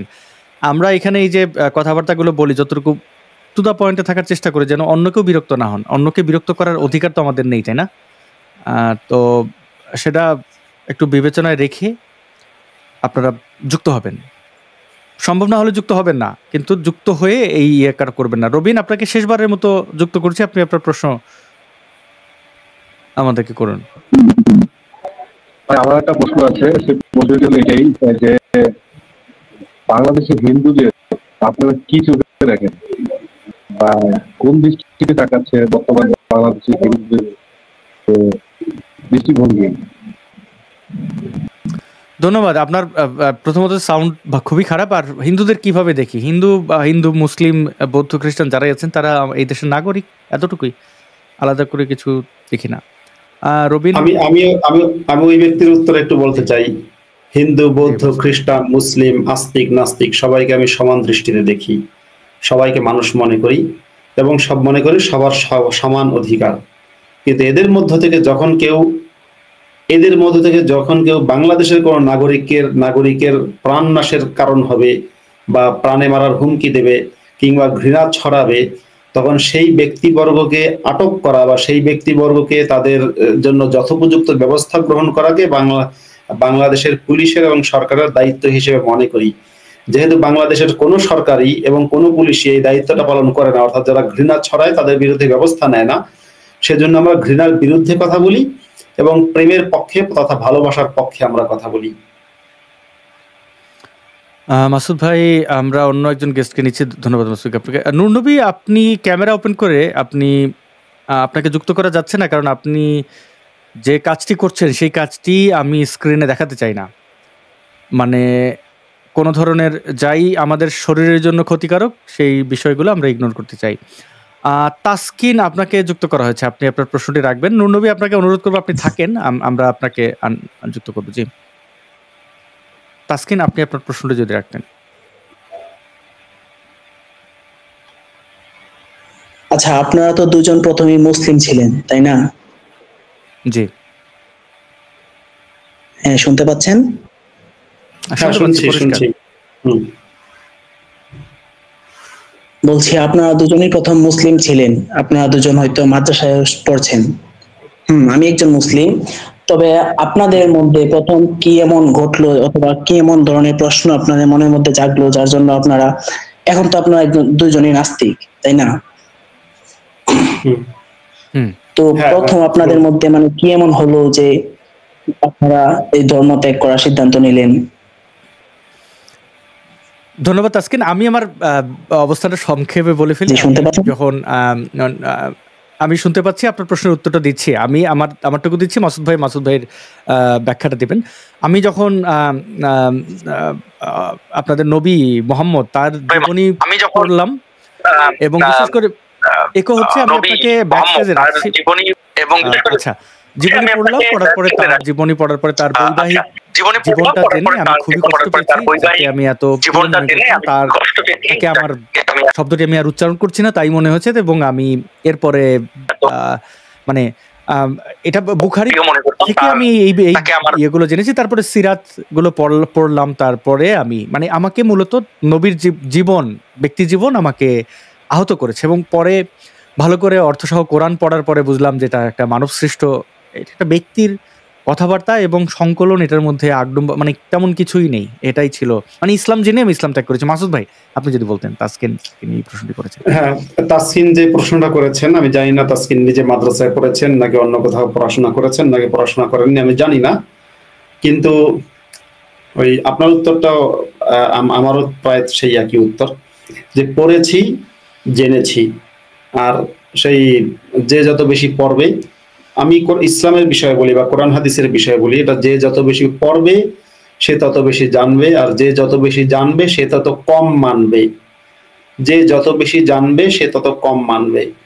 সুতরাং আমি এই ভাইদেরকে বলবো, যে যারা দেখছেন যে আমরা মুসলিম ফ্যামিলিতে জন্মগ্রহণ করেছি, আমি কোনোদিনই মুসলিম ছিলাম সেটা অবশ্য আমি এখন আর বলি না, কারণ আমার কাছে মনে হয়েছে যে আমি তো স্বেচ্ছায় ইসলাম গ্রহণ করিনি বা স্বেচ্ছায় মুসলমান ছিলাম না। আমার উপর তো পুরো জিনিসটাই চাপিয়ে দেওয়া, যেরকম ভাবে মামুনুল হকের উপরে চাপিয়ে দেওয়া হয়েছে বা অন্যান্য বাংলাদেশের মুসলমানদের উপরে চাপিয়ে দেওয়া হয়েছে, পুরো ব্যাপারটাই চাপিয়ে দেওয়া। কিন্তু তারপরে যদি ধরি, হ্যাঁ, কোনো এক সময় চাপিয়ে দেওয়ার কারণে আমি সেটা বিশ্বাস করতাম। এবার বিশ্বাসটা আমি হারিয়েছি পড়াশোনার কারণে। আমি তাসকিন ভাইকে বলবো, তাসকিনকে বলবো, ভাই আপনি কোরআনের তাফসির এবং সিরাতে ইবনে হিশাম, কোরআনের তাফসির ইবনে কাসির কিংবা তাফসিরে তাবারি, বাংলাও পাওয়া যায়, এবং সিরাতে ইবনে হিশাম, এই দুটো কিনবেন। মানে এটা দুইটা বই না, মানে অনেকগুলো খণ্ডের বই আপনারা কিনবেন। কিনে সিরাতে ইবনে হিশাম অবশ্য একটাই বই, আর বা খণ্ড থাকতে পারে, হয়তো বড় বই তো। আর কোরআন তাফসির যেটা ইবনে কাসির, সেটা অনেকগুলো খণ্ড, 12 থেকে 14 খণ্ড হবে। পুরোটা ভাই পড়বেন। পড়ার পরে তাসকিন ভাই, আপনার নামটা আমি মনে রাখলাম। পড়ার পরে আপনি যদি 1 বছরে পড়তে পারেন, 1 বছর পরে বা 2 বছর পরে আপনি আমার সাথে লাইভে আবার কথা বলবেন। যদি আপনার মধ্যে বিবেক বোধ থাকে এবং তারপর যদি আপনি মুসলমান থেকে যান, 1 বছর পরে আপনি যখন কথা বলবেন আমাকে জাস্ট একটু জানাবেন লাইভে যুক্ত হয়ে, যে মাসুদ ভাই 15 নভেম্বর 2024 আপনি আমাকে তাফসিরে ইবনে কাসির এবং সিরাত ইবনে হিশাম পড়তে বলেছেন, পড়েছি। পড়ার পরে আপনার বিশ্বাস থাকে কি থাকে না সেটা একটু আপনি আমাকে জানাবেন, বাস, আর কোনো কথা নেই ভাই। কি ইন্টারেস্টিং ব্যাপার মাসুদ ভাই। হ্যাঁ, পৃথিবীর সকল মতাদর্শ বলবে অন্যেরটা শুনো না, মানে এই মোমেন মুসলমানদের মধ্যে যারা নেতা আর কি, মোল্লা মুর্শি, তারা বলবে যে নাস্তিকদের বই পড়বা না, শুনবা না, নাস্তিকদের ধারে কাছে যাবে না। আমরা বলবো আপনি কোরআন হাদিস পড়েন, আপনি হজে যান, চিন্তা করেন আমি আপনাকে বলছি যে আপনি আপনার ধর্মটাই ভালো করে জানেন, আর কিছু দরকার নাই। আমি কয়েকদিন আগে একটা ভিডিও দেখলাম, মাওলানা নুরুল ইসলাম অলিপুরি নামের বাংলাদেশের এক বিখ্যাত হুজুর আছে, সে বলছে তসলিমা নাসরিনের সমালোচনা করে একটা বক্তব্য দিচ্ছে, ভিডিওটা আছে আমার কাছে। সেখানে সে বলছে যে তসলিমা নাসরিন না, সে বলে তাসলিমা নাসরিন এই কথা বলেছে, অমুকটা বলেছে তমুকটা। আবার সাথে সাথে সে দর্শকদের বলছে আপনারা কেউ তার বই পড়বেন না, কিন্তু আপনারা যদি পড়েন আপনাদের ঈমান থাকবো না। তা দেখেন, অর্থাৎ মুসলমানদের সাথে আমাদের পার্থক্য হচ্ছে, মুসলমানরা তাদের অনুসারীদেরকে বা হুজুররা তাদের অনুসারীদেরকে বলে আপনারা কেউ নাস্তিকদের বই পড়বেন না। আর আমি একজন নাস্তিক, আমি মুসলমানদেরকে বলছি আপনারা আপনাদের ধর্মগ্রন্থ কোরআন এবং হাদিস এবং তাফসির সিরাত, কোরআন হাদিস এবং সিরাত অবশ্যই পড়বেন। আমি অলিপুরি হুজুরের মতো ভাই এমন না যে ওইটা আমরা অনুবাদ করছি, কোরআন হাদিস তাফসির আমরা অনুবাদ করি নাই, এটা ওইভাবেই তো বলা যায়, শুধুমাত্র যে আপনি আপনার বিবেক দ্বারা পড়েন, মানে পড়েন আপনার মতো করে পড়েন, বোঝার চেষ্টা করেন, বুঝে পড়েন, মানে স্বভাবে এই চিন্তা না করে বুঝেন কি আছে, পড়েন, অনুসন্ধান করেন, আপনার মুক্তি অবশ্য বুঝে পড়ার দরকার। জি মাসুদ ভাই, আমরা আরেকজনকে যুক্ত করি তাহলে। নূর নবী, আপনাকে যুক্ত করা হয়েছে, আপনি যদি সংক্ষেপে আপনার প্রশ্নটা তুলতেন। আমার ছবিটা না দেখাটা ভালো হয় আর কি। তো ছবিটা তো আপনি ওপেন করেছেন, ছবিটা আপনাকে বন্ধ করতে হবে, আমি বন্ধ করতে পারবো না। নূর নবী ভাই, আপনি ক্যামেরা অফ করে আসুন, কিন্তু মাথায় রাখবেন আপনার চেহারা কিন্তু লোকজন দেখেছে। আমি আপনাকে বলবো, অলরেডি আপনাকে আমরা দেখেছি, আপনি প্রশ্নটা ওইভাবে আমি যে কোশ্চেনটা করতে যাচ্ছি ভাই, এই যে কিছুক্ষণ আগে মাসুদ ভাই বললো তাকওয়া, মানে মুমিনরা অন্য কারোর সাথে বন্ধুত্ব করা যায় না। হ্যালো, শুনতে পাচ্ছেন? হ্যাঁ শুনতে পাচ্ছি। জি জি জি জি। অন্য কারোর সাথে বন্ধুত্ব করতে পারবে না, আপনি বলেন, তারপর অন্য মুসলিমের কথা শুনতে পারবেন না। এই যে পিনাকি ভট্টাচার্য অন্যটা আছে আমাদের, ওরা শুনে কিছু হেফাজতে ইসলাম জামাতের লোকজন কেউ কথা শুনে পরামর্শ নেয়, এটা তো ঠিক না ইসলাম অনুযায়ী, ঠিক না? ঠিক না, আমি এটা ইসলাম টুকটুক আছি। হ্যাঁ, ইসলাম অনুযায়ী যারা ইসলাম বিশ্বাস করে আর কি, অমুসলিমের বুদ্ধি না যাবে না, বন্ধুত্ব করা যাবে না। কিন্তু এই হেফাজতিরাই, এই জাতিরাই ওর কথা শুনতেছে, লাফাচ্ছে। এরা কি ইসলামটা পালন করে, এটা একটা কোশ্চেন। আর মামুনুল হক যে ধরা খাইল রিসোর্টে, ডিজিএফআই করুক আর সেখানে সরকারি করুক, ধরা তো খাইছে, এটা সত্য, ঠিক না? কিন্তু ইসলাম অনুযায়ী তার শাস্তি কি হওয়া দরকার ছিল, তাকে তখন মৃত্যুদণ্ড দেওয়া উচিত ছিল। কিন্তু এখন ওনারা ওই বিষয়ে কোনো কথা বলেন না। এই দুইটা উত্তর দিল আমাকে, মানুষ জানুক আর কি। অনেক ধন্যবাদ নূর নবী ভাই, শব্দ অস্পষ্ট ছিল যদি আমি বুঝে থাকি। যে তার প্রথম প্রশ্ন হচ্ছে যে এই যে পিনাকি ভট্টাচার্য সহ অন্যান্য যারা আছেন, যারা ইসলামের খেদমত এখন করছেন, তারা তো মুসলিম নন, ইসলাম কবুল করেন নাই, তো তাদের এই পরামর্শ বুদ্ধি এগুলো নেওয়া যাবে কিনা? দাদা বলে জান্নাতে যাওয়ার জন্য তাদের জন্য কাটাকাটি করা যাবে কিনা? দাদা আপনাকে ছাড়া জান্নাতে কিভাবে যাই, এটা বলা যাবে কিনা? এবং দ্বিতীয় প্রশ্ন, 501 মামুনুল হক রিসোর্ট কাণ্ডে তিনি যে জান্নাতের খোঁজে গেছিলেন, এটা শাস্তি কি, এবং সেই শাস্তি দেওয়ার ক্ষেত্রে মোমেনরা চুপ কেন? জি মাসুদ ভাই। হ্যাঁ, আমার প্রথম প্রশ্ন ছিল যে পিনাকি বা জঙ্গি পিনাকি ভট্টাচার্য সম্পর্কে। এখন জঙ্গি পিনাকি ভট্টাচার্যের অনুসরণ করা জায়েজ নেই মুসলমানদের জন্য, কারণ যতক্ষণ না সে এই ইসলামের ঘোষণা দেয়। মুসলমানদের জন্য অমুসলিমদের আনুগত্য করা জায়েজ নেই, অমুসলিমদের সাথে বন্ধুত্ব করাও জায়েজ নেই। কিন্তু জঙ্গি পিনাকি ভট্টাচার্য যতই ইসলামিক জঙ্গিবাদের পক্ষে কথা বলুক না কেন, এখনো পর্যন্ত মুসলমানরা কমেন্টে জঙ্গি পিনাকি ভট্টাচার্যকে দাদা ডাকে। আমি যদি মুসলমানদেরকে বলি, কোন মুসলমান পারলে মামুনুল হকের পোস্টে গিয়ে বলুক না তাকে দাদা ডাকুক, জসিমউদ্দিন রহমানের পোস্টে গিয়ে তাকে দাদা ডাকুক, কিংবা বাদ দিলাম জসিমউদ্দিন রহমানই, মির্জা ফখরুলের পোস্টে গিয়ে তাকে দাদা ডাকুক, হ্যাঁ, কিংবা আপনার কি বলে ওবায়দুল কাদেরের পোস্টে গিয়ে, যদিও তার ক্ষমতা নেই অন্যওয়ালা, তা এরকম ভাবে মুসলমানদের পোস্টে গিয়ে দাদা ডাকুক, মুসলমান তো ক্ষিপ্ত হবে। কিন্তু জঙ্গি পিনাকি ভট্টাচার্যের কমেন্টে, পোস্টের কমেন্টে যে মুসলমানরা তাকে দাদা ডাকছে, জঙ্গি পিনাকি ভট্টাচার্য সেখানে ক্ষিপ্ত হচ্ছে না, তার মানে সে কিন্তু এখনো সম্পূর্ণ সহি মুসলমান না। অথচ আজকে বাংলাদেশের জিহাদের সম্পূর্ণ নেতৃত্ব যদি বলা হয়, সবচেয়ে বেশি মানে ইন্সপায়ার্ড জঙ্গিবাদী যত কার্যক্রম সবকিছুর নেতৃত্বের আসনে যে কয়জন রয়েছে তাদের মধ্যে একেবারে শীর্ষস্থানে রয়েছে জঙ্গি পিনাকি ভট্টাচার্য। একই কথা ভারতের ক্ষেত্রেও সত্য। ভারতের পশ্চিমবঙ্গে যে যত জঙ্গিবাদী কার্যক্রম, সেখানে কিন্তু জঙ্গি চায়না ব্যানার্জি, সেখানে তার বিরাট একটা ইনফ্লুয়েন্স। চায়না ব্যানার্জির নেতৃত্বে অনেকটা ইসলামিক জঙ্গিবাদী কার্যক্রম পশ্চিমবঙ্গে চলছে। তাহলে পশ্চিমবঙ্গে চায়না ব্যানার্জি আর বাংলাদেশ, চায়না ব্যানার্জিকে আমি বলি চায়না ব্যানার্জি, লোকেরা বলে মমতা ব্যানার্জি। পশ্চিমবঙ্গে হচ্ছে ব্যানার্জির কথা মতো জিহাদ চলছে, আর বাংলাদেশে পিনাকি ভট্টাচার্যের কথা মতো জিহাদ চলছে। এটা সম্পূর্ণ ইসলাম মতে হারাম। আর ভাই দ্বিতীয় যে প্রশ্নটা করেছেন, ওই দ্বিতীয় প্রশ্নটা কি ছিল? 501 মামুনুল হক রিসোর্ট কাণ্ডে জান্নাতের খোঁজে যে গেলেন, তার শাস্তি কি হওয়া উচিত? বেগানা নারীদের সাথে খেলাধুলা করা শাস্তি কি ইসলামে এটা, এবং সেই শাস্তির জন্য মুমিন মুসলমানরা কেন প্রশ্ন তোলে না? আচ্ছা, এখানে 501 মামুনুল হক সম্পর্কে যেটা বলা হয় যে সে শরীয়ত সম্মত উপায়ে দুজন সাক্ষী রেখে জান্নাতারা ঝর্ণাকে বিয়ে করেছে, সেটা মামুনুল হক দাবি করেছে। কিন্তু মামুনুল হকের সেই মানবিক বিয়ের সাক্ষী দুজনকে কিন্তু আমরা দেখিনি, অর্থাৎ আমরা প্রমাণ পাইনি যে সে এই কাজটা করেছে। যদি সত্যি মামুনুল হক আপনার শরীয়ত সম্মত উপায়ে দুজন সাক্ষী নিয়ে যদি জান্নাতারা ঝর্ণাকে বিয়ে না করে থাকে, তাহলে মামুনুল হক একজন বিবাহিত মানুষ এবং বিবাহিত অবস্থায় এটাকে বলে আযানুল মুহসান, হ্যাঁ, অর্থাৎ বিবাহিত জিনাকারী।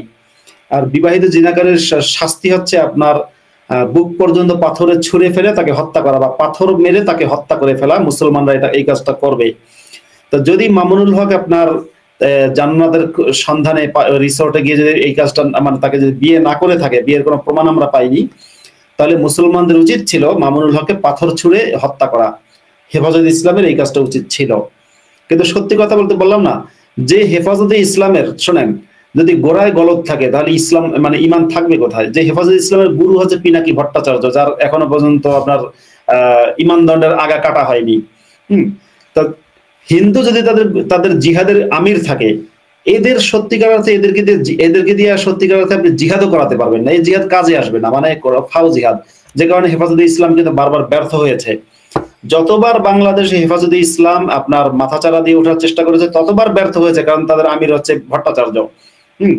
কিন্তু শেষে বাংলাদেশে যে সফল যেটা হলো, বিপ্লব হলো, জুলাইতে বিপ্লব বলেন যাই বলেন, এটা সফল হয়েছে কিন্তু হুজুরদের দ্বারা না। এখানে হুজুরদের কোনো অবদান নেই। এটা করেছে সম্পূর্ণরূপে কলেজ বিশ্ববিদ্যালয়ের ছাত্ররা। সেখানে আপনার যেমন হিন্দুরা ছিল, যেমন প্রগতিশীলরা ছিল, সেকুলাররা ছিল, হ্যাঁ, তেমনি ভাবে আপনার ইসলামপন্থীরা ছিল। কিন্তু জিনিসটা ইসলামপন্থীরা এখানে ভালো একটা খেলা খেলেছে। পুরো খেলাটা তারা অন্যদেরকে খেলিয়েছে, কিন্তু নিজেরাও খেলেছে। এখানে অনেকে বুঝতে পারেনি যে খেলাটা ইসলামপন্থীদের। কিন্তু হেফাজত কিছু করেনি, এখানে হেফাজতের কোনো ভূমিকা নেই। কারণ হেফাজতের আমিরের নামই হচ্ছে, আমি আমির বলতে অনানুষ্ঠানিক আমির, আনুষ্ঠানিক আমির হতে বর্তমানে আপনার মহিবুল্লাহ বাবুনগরী। কিন্তু অনানুষ্ঠানিক আমির যদি বলে সেটা ভট্টাচার্য। ভাই আজকে যদি বিশ্বের মুসলমানরা জিহাদের নামে ডোনাল্ড ট্রাম্পের নেতৃত্বে কিংবা বেনিয়ামিন নেতানিয়াহুর নেতৃত্বে যদি ইসলামিক জিহাদের ডাক দেয়, তাহলে সেই জিহাদ যেরকম মুখ থুবড়ে পড়বে। তা বাংলাদেশের মুসলমানদেরও জিহাদের আমির যখন হবে ভট্টাচার্য, আর পশ্চিমবঙ্গের মুসলমানদের জিহাদের আমির যখন হবে ব্যানার্জি, তো ব্যানার্জি ভট্টাচার্যের দ্বারা সত্যিকার জিহাদের কোনো ফলাফল হবে না।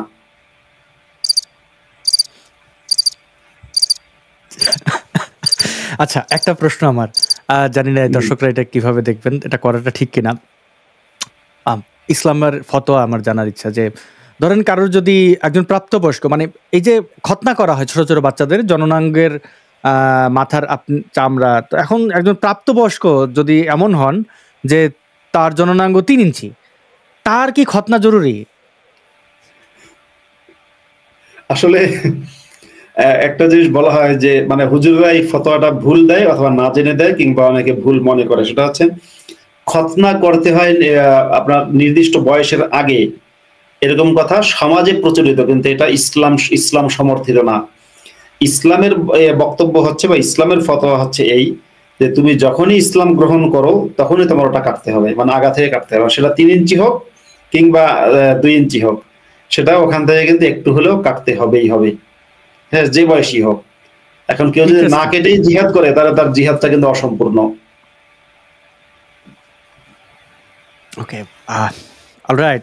আমরা পিনাকি ভট্টাচার্যের ব্যাপারে শুনেছিলাম, তার বান্ধবী বারবার অভিযোগ করেছেন, একজন স্বল্পকালীন বান্ধবী, যে তার জননাঙ্গের ব্যাপারে এটাই, এবং তিনি এটার কোনো কাউন্টার করেনি। পিনাকি ভট্টাচার্য যেখানে ধরা খান বা যার সাথে পারবেন না তার সাথে তিনি কোনো ধরনের সংঘাতে যান না। আপনি দেখবেন যে তিনি এমনও ব্যক্তির সাথে যে ঝগড়া শুরু করে দিয়েছেন যাকে 10 জন, মানে যাকে নিয়ে 10 জনও হয়তো মাতামাতি করছেন না, কিন্তু তাকেও উনি থ্রেট মনে করেন। কিন্তু যে ধরেন আপনি একের পর এক আপনি তার ব্যাপারে ডকুমেন্ট দিয়ে যান, কিন্তু উনি যদি মানে ওই ধরা খাওয়ার জায়গায় উনি চুপ থাকেন। যাই হোক, তার ব্যক্তি জীবন নিয়ে আমার কোনো অসুবিধা নেই, কিন্তু ইসলাম গ্রহণ করতে গেলে তো এই খতনাটা জরুরি। এখন সেই খতনার বিষয় যখন আসে তখন বান্ধবীর যে দাবি, মানে জননাঙ্গ 3 ইঞ্চি, এবং সেই বান্ধবী আবার তার উলঙ্গ অনেক ছবিও ফাঁস করেছেন, মানে এটার আমি পক্ষে না, কিন্তু ফাঁস করেছেন, যে ছবিগুলো আবার পিনাকি ভট্টাচার্যের নিজের তোলা, মানে মিররফি হয় না, আয়নার সামনে গিয়ে পুরো উলঙ্গ একটা ছবি তুলে পাঠালেন বান্ধবীকে। সে বান্ধবী আবার কিছু কিছু জায়গা ঢেকে শালীনভাবেই আর কি উল্লেখ করেছেন। আর বডি সোহেলের মতো তিনিও, যাই হোক, হযরত পিনাকি ভট্টাচার্যকে নিয়ে আর একটা কাজ কিন্তু পিনাকি করতেই পারে, সেটা হচ্ছে যে যখন তার বান্ধবী বলেছে 3 ইঞ্চি, পিনাকি কিন্তু সেটা একটা লাইভে দেখিয়ে প্রমাণ দিতে পারে যে না দেখো 3 ইঞ্চি না, ওটা আসলে 6 ইঞ্চি। না, এটা মেডিকেল সার্টিফিকেটও আনতে পারেন তিনি, মানে উত্তর দিতে গেলে কত ভাবেই করা যায়, তাই না? হ্যাঁ, মেডিকেল সার্টিফিকেট দেখা যাবে, কোনো একটা হাসপাতাল থেকে একটা সার্টিফিকেট দিল যে আমরা পরীক্ষা করে দেখলাম এটা আসলে 3 ইঞ্চি না, এটা আসলে 4 ইঞ্চি। বা হোয়াট এভার ইট ইজ। আমার শুধু প্রশ্নটা ছিল, যেহেতু একজন খুব ঘনিষ্ঠ বান্ধবী এই অভিযোগটা করেছেন, তো তার ঘটনা হলে কি হবে এটা। যাই হোক, আমরা অন্য প্রসঙ্গে চলে যাচ্ছি। মাসুদ ভাই, আমাদের লাইভের আসলে আর 8 মিনিটের মতো, 1 ঘন্টা 20 মিনিটের মতো করলে সুবিধা হয়, তো আমরা একটু তাড়াতাড়ি কয়েকজনকে নিয়ে নেই। আমরা কয়েকজনই ছিলেন, তার মধ্যে রিমা, আপনাকে যুক্ত করা হচ্ছে, আপনি যদি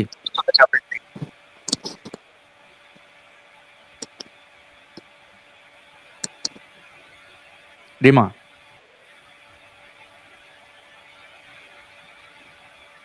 এটা প্রবলেম যে তিনি যুক্ত হয়ে কথা বলছেন না। আমি কিন্তু তাকে শুনতে পেয়েছি, তিনি কিবোর্ড টিপছেন। তাহলে যুক্ত হন কেন যদি কথা না বলবেন? PBX, হ্যালো, আমার কথা শোনা যাচ্ছে? বলছিলাম যে আপনি যেটা বলছিলেন মমতা ব্যানার্জির কথা, তো উনি ইসলামিক হিস্ট্রিতে MA করেছেন, হয়তো আপনি জানেন না, তাই না? হয়তো ইসলাম নিয়ে ওনার একটু বেশি আমি ওয়েস্ট বেঙ্গলে থাকি, আমি জানি।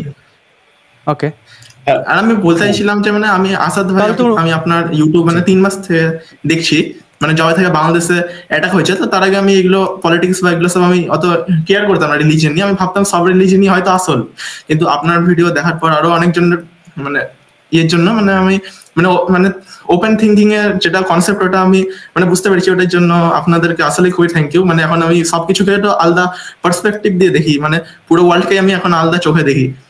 আর আমি একটা কথা জিজ্ঞেস করতে চাই যে আপনাদের কি, আমি একটা কথা জিজ্ঞেস করতে চাই যে আপনাদের কি মনে হয় যে আর 1-2 হাজার বছর পর সব রিলিজিয়নই মানে শেষ হয়ে যাবে? কারণ রিলিজিয়ন তো বেশি বছর পুরানো না, মানে 1415 বছর 1500 বছর পুরানো, তো এগুলো তো মানে খুব একটা মানে পুরানো তা না, কারণ আমাদের হিউম্যান হিস্ট্রি তো অনেক আরো বেশি পুরানো। তো আপনাদের কি মনে হয়? অনেক ধন্যবাদ PBX, আপনাকে ব্যাক স্টেজে রেখে উত্তরটা দিচ্ছি কারণ আপনার এখান থেকে আসছিল। আপনি মমতা ব্যানার্জির কথা বলেছেন যে তিনি ইসলামের ইতিহাস নিয়ে পড়েছেন, তাহলে তো আমি মনে করি আমি বিজ্ঞান নিয়ে পড়েছি, বিজ্ঞানই জানলাম না, ইসলাম নিয়ে পড়েছি, তাহলে তো আমার ভালো ইসলাম জানার কথা। যাই হোক, এটা তার ব্যর্থতা হইতে পারে বা যোগ্যতা হইতে পারে। মাসুদ ভাই, পরের যে প্রশ্নটি করেছেন যে 1000 বছর বা এরকম একটা সময় পরে রিলিজিয়ন গুলোর কি হইতে পারে বলে আপনি মনে করেন? রিলিজিয়ন গুলো আসলে থাকবে না, তবে নতুন নতুন হয়তো কোনো কাল্ট আসতে পারে আই থিঙ্ক। যেমন ধরেন আজকে থেকে 3000 বছর আগে, 4000 বছর আগে বা 5000 বছর আগে এমন কিছু ধর্ম ছিল যে ধর্মটা এখন পৃথিবীতে অস্তিত্ব নেই, বা এমন কিছু ধর্ম ছিল যে ধর্মটা হয়তো মিটি মিটি করে টিকে আছে, অনেক পুরনো ধর্ম। এবং পৃথিবীতে এই মুহূর্তে ধর্মের সংখ্যা প্রায় আপনার 4100, যতটুকু আমি জানি 4100 বা 4200 এরকম ধর্ম। এতগুলো ধর্মের মধ্যে আমরা জানি কয়টার নাম? মাত্র কয়েকটা ধর্ম নাম, কয়েকটা ধর্মের নাম আমরা জানি এবং মাত্র কয়েকটা ধর্মের অনুসারীদেরকে আমরা দেখি। তো হতে পারে 1000 বছর পরে বিজ্ঞান যখন অনেক দূর চলে যাবে, যখন মানুষ হয়তো আপনার বেড়াতে যাবে, হলিডে করতে যাবে মঙ্গল গ্রহে, পৃথিবী থেকে মঙ্গল গ্রহে হয়তো হলিডে করতে যাবে, বা মঙ্গল গ্রহের মানুষেরা হয়তো পৃথিবীতে বেড়াতে আসবে, এরকম যখন হবে সে সময় আজকের দিনের যতগুলো ধর্মের একটাও টিকবে না, কারণ এত মানধাতার আমলের এত পুরনো জিনিস অত আধুনিক মানুষেরা গ্রহণ করবে না। কিন্তু হতে পারে তখন ধর্ম ঠিক এইভাবে ধর্ম না থাকলেও কাল্ট থাকতে পারে, রাজনীতি থাকতে পারে, এবং ব্যক্তি থাকতে পারে, ব্যক্তির অনুসারী থাকতে পারে, কিন্তু এরকম ধর্মগুলো থাকবে বলে আমার মোটেই মনে হচ্ছে না। অনেক ধন্যবাদ মাসুদ ভাই। আমরা চলে যাচ্ছি আর একজন যুক্ত হয়েছেন মাসুদ। মাসুদ আপনাকে স্বাগত জানাই, আপনার প্রশ্নটা যদি করতেন।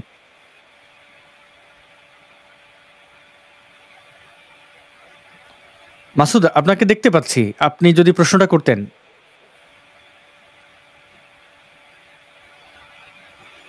আপনি কথা বলুন ভাই, আপনি চুপ করে আছেন, আপনি কথা বলুন, যুক্ত হয়েছেন কথা বলার জন্য, প্রশ্ন করতে পারেন কিংবা কথা বলতে পারেন।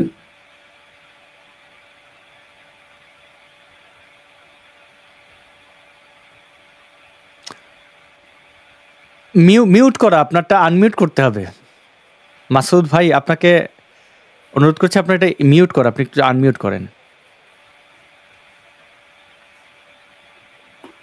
আপনার মাইক্রোফোনের সমস্যা, আমি অনুরোধ করবো আপনি একটু টেস্ট করে অন্য কাউকে এই হেডফোনটা থাকা অবস্থা অন্য কাউকে কল করার পরে যদি ওই অপর প্রান্তে শুনতে পারেন, মানে ওইভাবে করেন। আচ্ছা, জুলফিকার আপনাকে যুক্ত করেছি। জি নমস্কার, কেমন আছেন আসাদ ভাই? ভালো আছি। একদম। আমার একটা প্রশ্ন ছিল, মানে আমি আসলে যেই প্রশ্নটা একটু আগে করা হচ্ছিল যে দেখুন, আপনার মতন আমিও ধর্ম সম্বন্ধে খুব একটি আগ্রহ, মানে ধর্ম সম্বন্ধে খুব একটা ভাবনা বুঝতে পেরেছি যে ধর্মের একটা অনেক প্রবলেম আছে, কিন্তু যেই প্রশ্নটা নিয়ে আমার এখনো কোনো উত্তর পাচ্ছি না, এবং যেটা নিয়ে আমার মনে হচ্ছে যারা আমরা নাস্তিক তাদেরকে চিন্তা করা দরকার, সেটা হচ্ছে পোস্ট রিলিজিয়াস একটা সোসাইটিতে আমরা কি করে অর্গানাইজ করবো। আমরা যতই বলি যে ধর্মের অনেক প্রবলেম আছে, না যেরকম প্রবলেমগুলো নিয়ে আপনারা আলোচনা করছেন, কিন্তু ধর্ম সোসাইটিতে কিন্তু একটা সোসাইটাল এফেক্ট ফেলে, মানে যের জন্য ধরুন অর্গানাইজেশন একটা জাতির ক্ষেত্রে, একটা সমাজের ক্ষেত্রে, সেইটা যে কিভাবে হবে সেটা কিন্তু এখনো আমরা কিন্তু বানাতে পারিনি। আমরা যেই জায়গায় ধর্ম আমরা দেখতে পাচ্ছি চলে যাচ্ছে যেই সকল দেশগুলোতে, সেই সকল দেশগুলোতে ইন্ডিভিজুয়ালিজম সেটা কিন্তু অনেক রকম ভাবে আসছে। তার অনেক ভালো গুণ আছে, কিন্তু তাদের অনেক খারাপ গুণও তো আমরা দেখতে পাচ্ছি। যেমন ধরুন সাধারণভাবে মানসিকভাবে আপনি খুবই খুবই খুবই ভালনারেবল হয়ে পড়েন কোনো একটা বিপদের সময়, ধর্ম কিন্তু সেইভাবে অনেক মানুষকে সাহায্য করে, একটা সাপোর্ট সিস্টেমের মতো। সে খারাপ ভাবে করুক ভালোভাবে করুক, আমরা যারা নাস্তিক তাদেরকে যেটা আলোচনা করা দরকার সেটা হচ্ছে একটা পোস্ট রিলিজিয়াস সোসাইটিতে আমরা কিভাবে নিজেদেরকে অর্গানাইজ করব। কারণ না হলে তো মানে ভয়টা আমরা বলছি করতে হবে না, কিন্তু আমি যাদেরকে বোঝাচ্ছি, কিন্তু তার যে সমস্যাটা ধর্ম এসে সমাধান করে দিচ্ছে, আমরা যদি সেই সমাধানটাই না দিতে পারি তাকে, ধরুন আমি একটা জাস্ট শুধু দিচ্ছি, ধরুন আমি জুলফিকার আপনাকে শুধু একটা জিনিস, মানে একটা সম্পূরক প্রশ্ন করে রাখি, যে আপনার কেন মনে হচ্ছে যে নাস্তিকরা ধর্মের বিলুপ্তি চায়? এটা আপনি কোথায়, মানে আমাদের কোথায় দেখলেন? আমি আমাদের কথা না, নাস্তিকরা ধর্মের বিলুপ্তি চাক না চাক সেটা, নাস্তিকরা তো নাস্তিকতার একটা প্রচার করছে। আমরা চাইছি যে বাকিরাও, আমাদের আশেপাশে যে বাকিরা যারা ধার্মিক ধর্ম আছে, তাদের মধ্যে অন্ধবিশ্বাস আছে, তারা অন্ততপক্ষে রেশনাল হোক। কিন্তু রেশনাল হওয়ার পরে রেশনাল হলে ধর্ম মানে আপনার কেন মনে হচ্ছে যে ধর্মের জায়গা থেকে যে আনন্দ বা যে পায়, আপনি বলছেন একটা মিথ্যা হলে একটা আশ্বাস পায়। ধরেন কারোর বাড়ি পুড়ে গেছে, আপনি তাকে জানালেন না যে বাড়ি পুড়েছে, সে একটু ভালো থাকলো আর কি, বিদেশে থাকছে, বাড়ি পুড়েছে জানালেন না। তো অনেক সময় যে বিভিন্ন ধর্মীয় উৎসবগুলো থেকে আনন্দ পায়, যেমন হিন্দু ধর্মের মানুষজনরা দুর্গাপূজায় খুবই আনন্দ উল্লাস করেন, মুসলিমদেরও সেরকম আছে। তো আমরা তো কেন আপনার মনে হচ্ছে যে আমরা এগুলোর বিলুপ্তি চাইছি এবং আরেকটা কিছু আমাদের দিতে হবে এটার পরিবর্তে, যে মানুষ তাহলে নাস্তিক হয়ে গেলে পাবে? মানে আপনি বলতে চাইছেন মানুষ নাস্তিক হওয়ার পরেও, ধরুন আপনি ধর্মের মুসলমান ছিলেন এক সময়, ধরুন আপনি এটা মুসলমান সেখানে ঈদটা তখনও থাকবে, শুধুমাত্র তার বিশ্বাসটা থাকবে না, সেই রকম জিনিস আপনি প্রেসক্রাইব করেন। ঈদ কেন থাকবে? না, আমার বক্তব্য হচ্ছে আপনি একজন মুসলমান হলে শুধুমাত্র কেন ঈদে যাবেন, আপনি কেন পূজায় যাবেন না, আপনি কেন যে কোনো ক্ষেত্রে, মানে আপনার আশেপাশে আপনি যে ভৌগোলিক অবস্থানে আছেন, যেখানে যেই অনুষ্ঠানগুলো হচ্ছে তার সেগুলো তো সবকটাই রিলিজিয়াস নেচারের না। আমি যেখানে বর্তমানে থাকি এর আশেপাশে সকল ধর্মীয় প্রতিষ্ঠানগুলো আসলে কোনো প্রতিষ্ঠানগুলো সমকামীদের এক প্রকার অফিস টাইপের হয়েছে, কোনো প্রতিষ্ঠানগুলো বন্ধ অনেক দিন ধরে, মাঝে মাঝে খুলে দেওয়া হয়, মানুষ ঘুরে ঘুরে দেখে একটু। তো এখানে ধার্মিক নেই কেউ, আশেপাশে ওরকম ধার্মিক আমি দেখি নাই কাউকে, একমাত্র মুসলমান ছাড়া। মুসলমানদের দূর থেকে দেখলে বোঝা যায় যে বস্তা পরে হাঁটছে, এখানে বস্তা পরে হাঁটার কোনো দরকার নেই। কিন্তু এই যে তারাও কিন্তু ধর্মীয় উৎসবগুলো যেগুলো হয় বাৎসরিক উৎসবে তারা আয়োজন করছে। এখন এখানে কিন্তু কোনো প্রবলেম নাই। বাংলাদেশে কোনো নাস্তিককে আপনি পাবেন না, বা ভারতীয় আমি মনে হয় না যে যেখানে হানাহানি নেই সেই বিষয় নিয়ে তারা প্রশ্ন তুলেছে, আমার মনে হয় না। নামাজ যদি কেউ পড়তে চায় সেটা নিয়ে আমরা কেউ বাধা দেই নাই, আমাদের বাধা দেওয়ারও কোনো প্রশ্ন নেই। আমরা শুধু বলছি যে যখন আপনি আমার ঘর থেকে মাথা আলাদা করে ফেলতে চান, যখন আপনি আপনার ধর্মীয় চিন্তা ভাবনা থেকে অন্য একটা দেশের প্রতি আঘাত করতে চান, দেশের মধ্যে অবস্থানকারীদের আপনি নির্ধারণ করে দেন কে কি পড়বে কি কি পড়বে না, কে কি পড়বে কি কি পড়বে না, কোন পুস্তক থাকবে না, এইটা প্রবলেম। আমরা ধর্মীয় মৌলবাদ নিয়ে কথা বলছি, আমরা ধর্মীয় উগ্রতা, হানাহানি, ধর্মান্ধ, ধর্মজীবী, ধর্ম ব্যবসায়ী এদেরকে নিয়ে কথা বলছি। কিন্তু ধর্ম যদি কেউ প্র্যাকটিস করে আমার তো সেখানে কোনো অসুবিধা নেই, বরং আমি তাকে সেটাতে বাধা দিতেও যাব না। তাহলে আপনি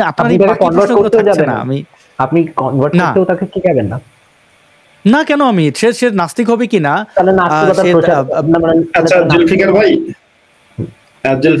প্রচার করছি না, তো এটা তো প্রচার নাস্তিকতার তো প্রচার কেন থাকবে? দেখুন, নাস্তিকতার কি স্বর্গ নরক আছে নাকি?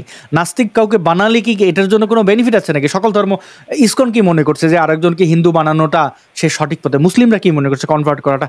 নাস্তিকতার মানে এটা তো নাস্তিকতা তো কোনো ইজম না, আপনি যে তাকে দিয়ে দিলেন তারপরে আপনার সংখ্যা বাড়ালেন। হ্যাঁ, এখন আমি নাস্তিক, ধরেন আমি ফুটবলার, এখন আমি তো ফুটবলার, আমি আরেকজনকে বলবো না তুমি ফুটবলার হও, কারণ এটা তো বলার বিষয় না, এটা অর্জন করার বিষয়। তো সে অর্জন করবে কিনা এটা তার বিষয়।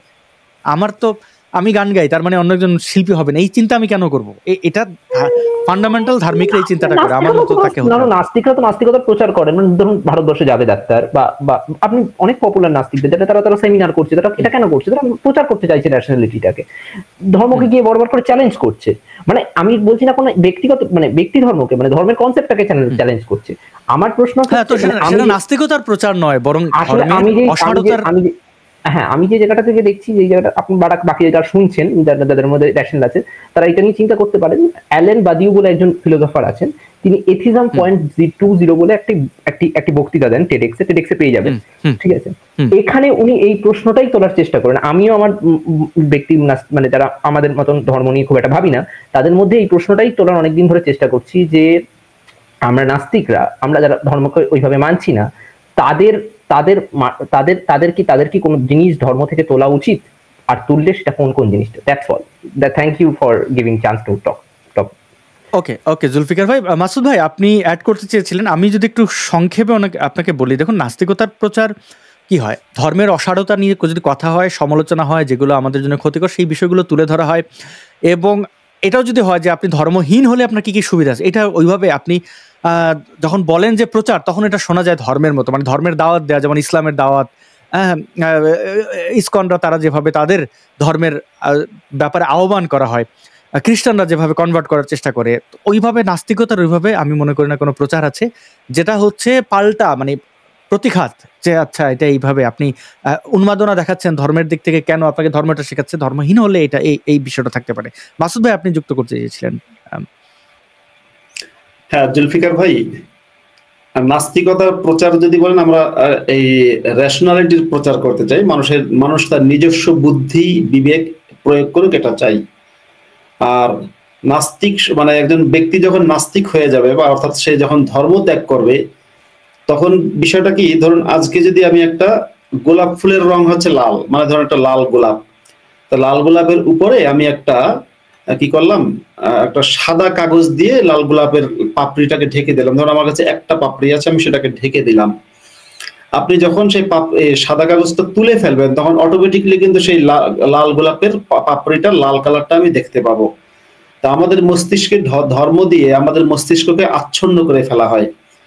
যেমন ভাবে মানুষ যখন খুব বেশি অতিরিক্ত পরিমাণে মদ্যপান করে, তখন যেমন সে আচ্ছন্ন হয়ে যায়, সে হিতাহিত জ্ঞান থাকে না, এরকম ধর্ম নামক যে আফিম, সেটা যখন আমাদের মস্তিষ্কে ঢোকে, তখন সেটা আচ্ছন্ন হয়ে যায়, তখন সে ভালো মন্দ হিতাহিত জ্ঞান থাকে না।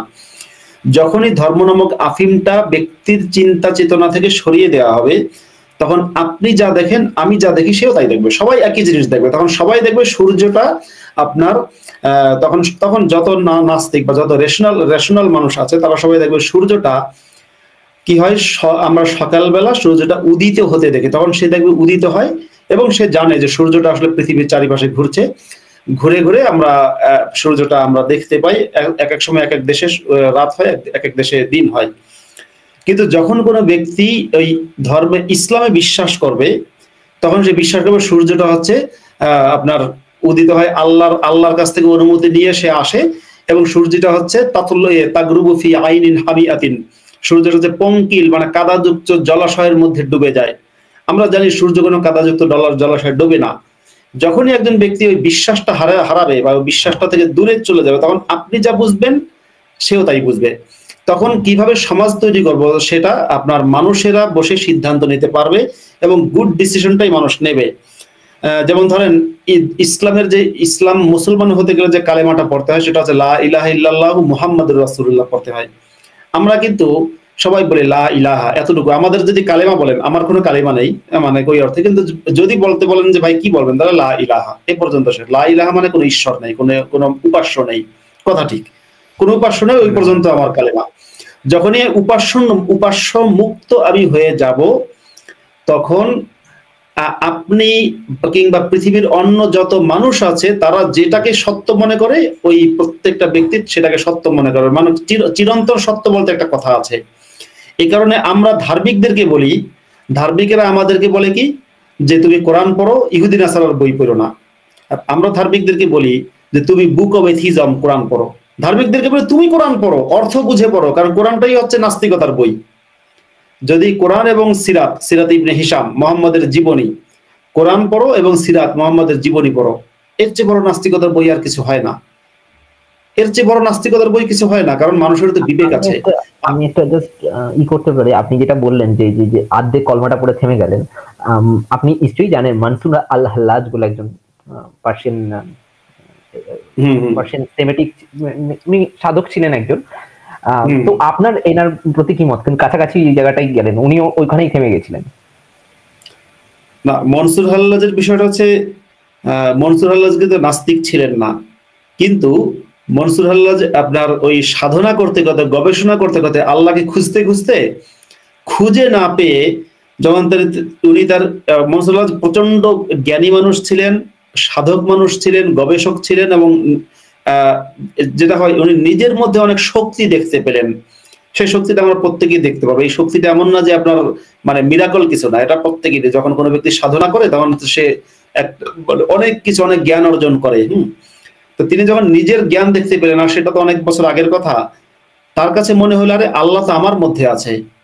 তখন তিনি আপনার ওই হুশ হারিয়ে ফেলে, মানে এক ধরনের ওই আপনার কি বলে সম্মোহিত হয়ে তিনি বলতে লাগলেন আনাল হক, আমি হচ্ছি হক। হক বলেন নাই আনাল্লাহ, কিন্তু হক হচ্ছে আল্লাহরই একটা নাম, হক মানে সত্য। আমি হচ্ছে আনাল হক বলতে থাকলেন। তখন তাকে বলা হলেন তুমি থামো, তোমাকে কিন্তু হত্যা করা হবে। উনি তখন থামেননি, উনি বলছেন আনাল হক।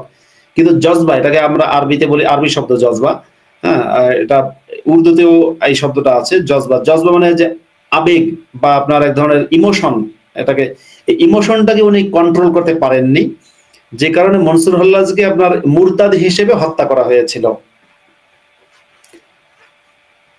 জি, ধন্যবাদ জুলফিকার। আমরা একদম শেষের দিকে, আর নতুন প্রশ্নে না গিয়ে আমার মনে হয় আপনি উত্তর পেয়েছেন সংক্ষিপ্ত সময়ের মধ্যে, এবং ধন্যবাদ আপনি যুক্ত হয়ে প্রশ্ন করার জন্য। আর যদি কোনো প্রশ্ন থাকে আপনি কমেন্ট করতে পারেন, সামনের সপ্তাহে যুক্ত হতে পারেন। মুফতি আব্দুল্লাহ মাসুদ ভাই, অলরেডি 1 ঘন্টা 20 মিনিটের স্লটটা 1.5 ঘন্টার মতো হয়ে গেছে। আমরা একটা শেষ প্রশ্ন শুনে শেষ করে দেই, আপনি কি বলেন মাসুদ ভাই? মানে এটা দীর্ঘ করতে পারলে আমার ভালো লাগতো, কিন্তু ব্যক্তি জীবনের তো অনেক কাজ থাকে, যখন আমাকে একটা ক্লাসে যেতে হবে। আচ্ছা, আমি শেষ প্রশ্ন পড়ি। প্লাটেন তিনি এটা এই চ্যাট বক্সে লিখেছেন যে সনাতন ধর্মাবলম্বীদের পাশে দাঁড়িয়েছেন, খুব ভালো কাজ করেছেন, তবে ইন্ডিয়ার মেইন স্ট্রিম মিডিয়া ব্যাপকভাবে গুজব প্রচার করছে, যেমন হিন্দু ক্রিকেটার লিটন দাসের বাড়িতে আগুন দেওয়া, যদিও ওটা মাশরাফির বাড়িতে ছিল। ইন্ডিয়ান মিডিয়ার আসল ঘটনা রেখে এভাবে গুজব প্রচার করে কেন? আমার ভারতীয় মিডিয়ার সাথে 2-1 সাংবাদিকের সাথে পরিচয় আছে, আমি তাদেরকে এগুলো না করার জন্য বলেছি, তাদের মধ্যে থেকে কেউ করেন নাই।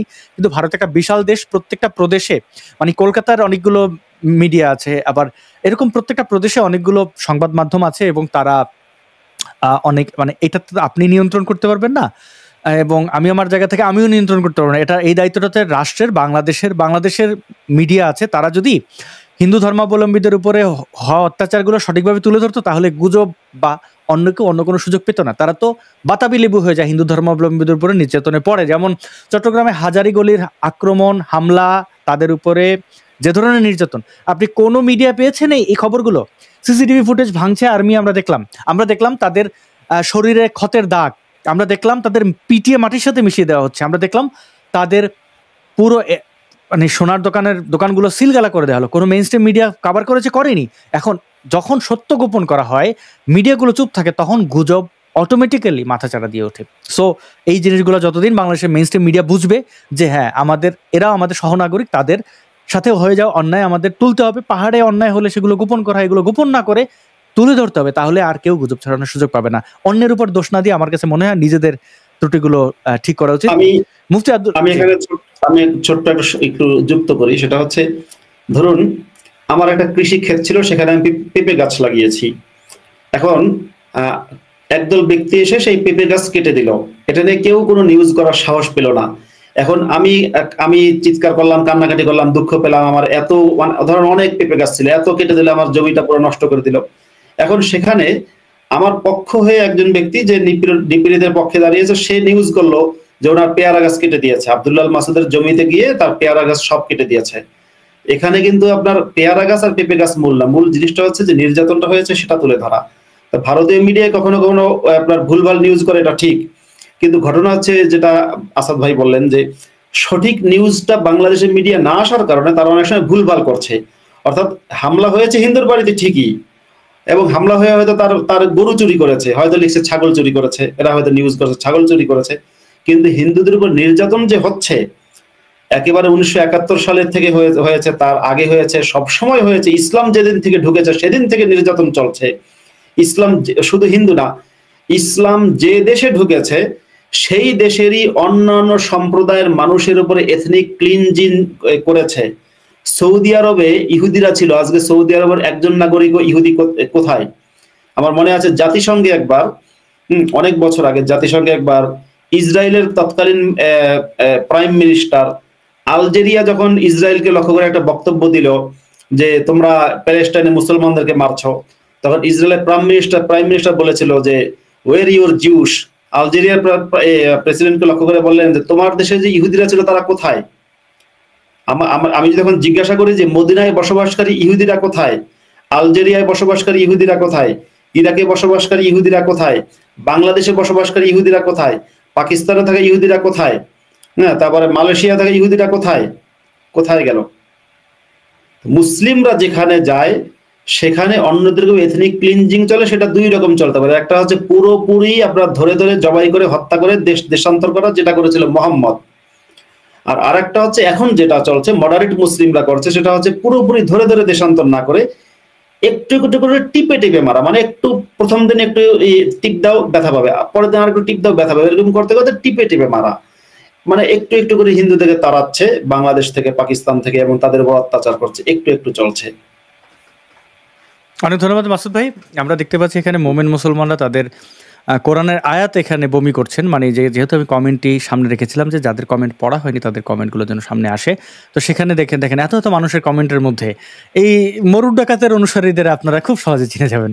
যাই হোক, আমি এই শব্দগুলো বলতে হয় তাদের এই ভাষার জবাবে। আপনারা কমেন্ট দেখতে পাচ্ছেন স্ক্রিনে, তাদের একটাই কথা, মানে কোনো রেশনাল, মানে একটা দুটো লাইন যে লিখতে হয় যে ভাই অনেক বিষয় তো প্রশ্ন তোলা যায়, তারা এই প্রশ্ন করার যোগ্যতা পর্যন্ত রাখে না। তো এদের মানুষ বানানোর জন্যই আমাদের চেষ্টা। তারা আমাদের শত্রু ভাবলো, তাদেরকে আমরা বন্ধু ভাবি। দর্শক বন্ধুদেরকে ধন্যবাদ, আপনারা লাইভের শেষ পর্যন্ত যারা ছিলেন এবং পরবর্তীতে যারা দেখবেন ভিডিওটি লাইভটি শেয়ার করতে পারেন, এবং আপনারা প্রশ্ন দিয়ে রাখবেন। এই কমেন্ট বক্সগুলো আমরা ভালো করে পড়ি, আমি এবং মাসুদ ভাই দুজনেই পড়ি। আপনাদের প্রশ্নগুলো থেকে বাছাইকৃত প্রশ্নগুলো আগামী সপ্তাহে একই সময় একই দিনে আমরা উপস্থাপন করার চেষ্টা করব। গত সপ্তাহের অনেকগুলো প্রশ্ন আমরা পেয়েছিলাম, কিন্তু সেগুলো ওইভাবে ইয়ে করা হয়নি। এখন থেকে, আজকে থেকে এই প্রশ্নগুলো নোট ডাউন করে রাখা হবে। যেমন একটা প্রশ্ন পড়েছিলাম ইনবক্সের। তো ভালো থাকবেন, আজকে বিদায় জানাচ্ছি। মুফতি আব্দুল্লাহ মাসুদ ভাই, আপনিও ভালো থাকবেন এবং দর্শক বন্ধুরা আপনারা ভালো থাকবেন। শুভরাত্রি।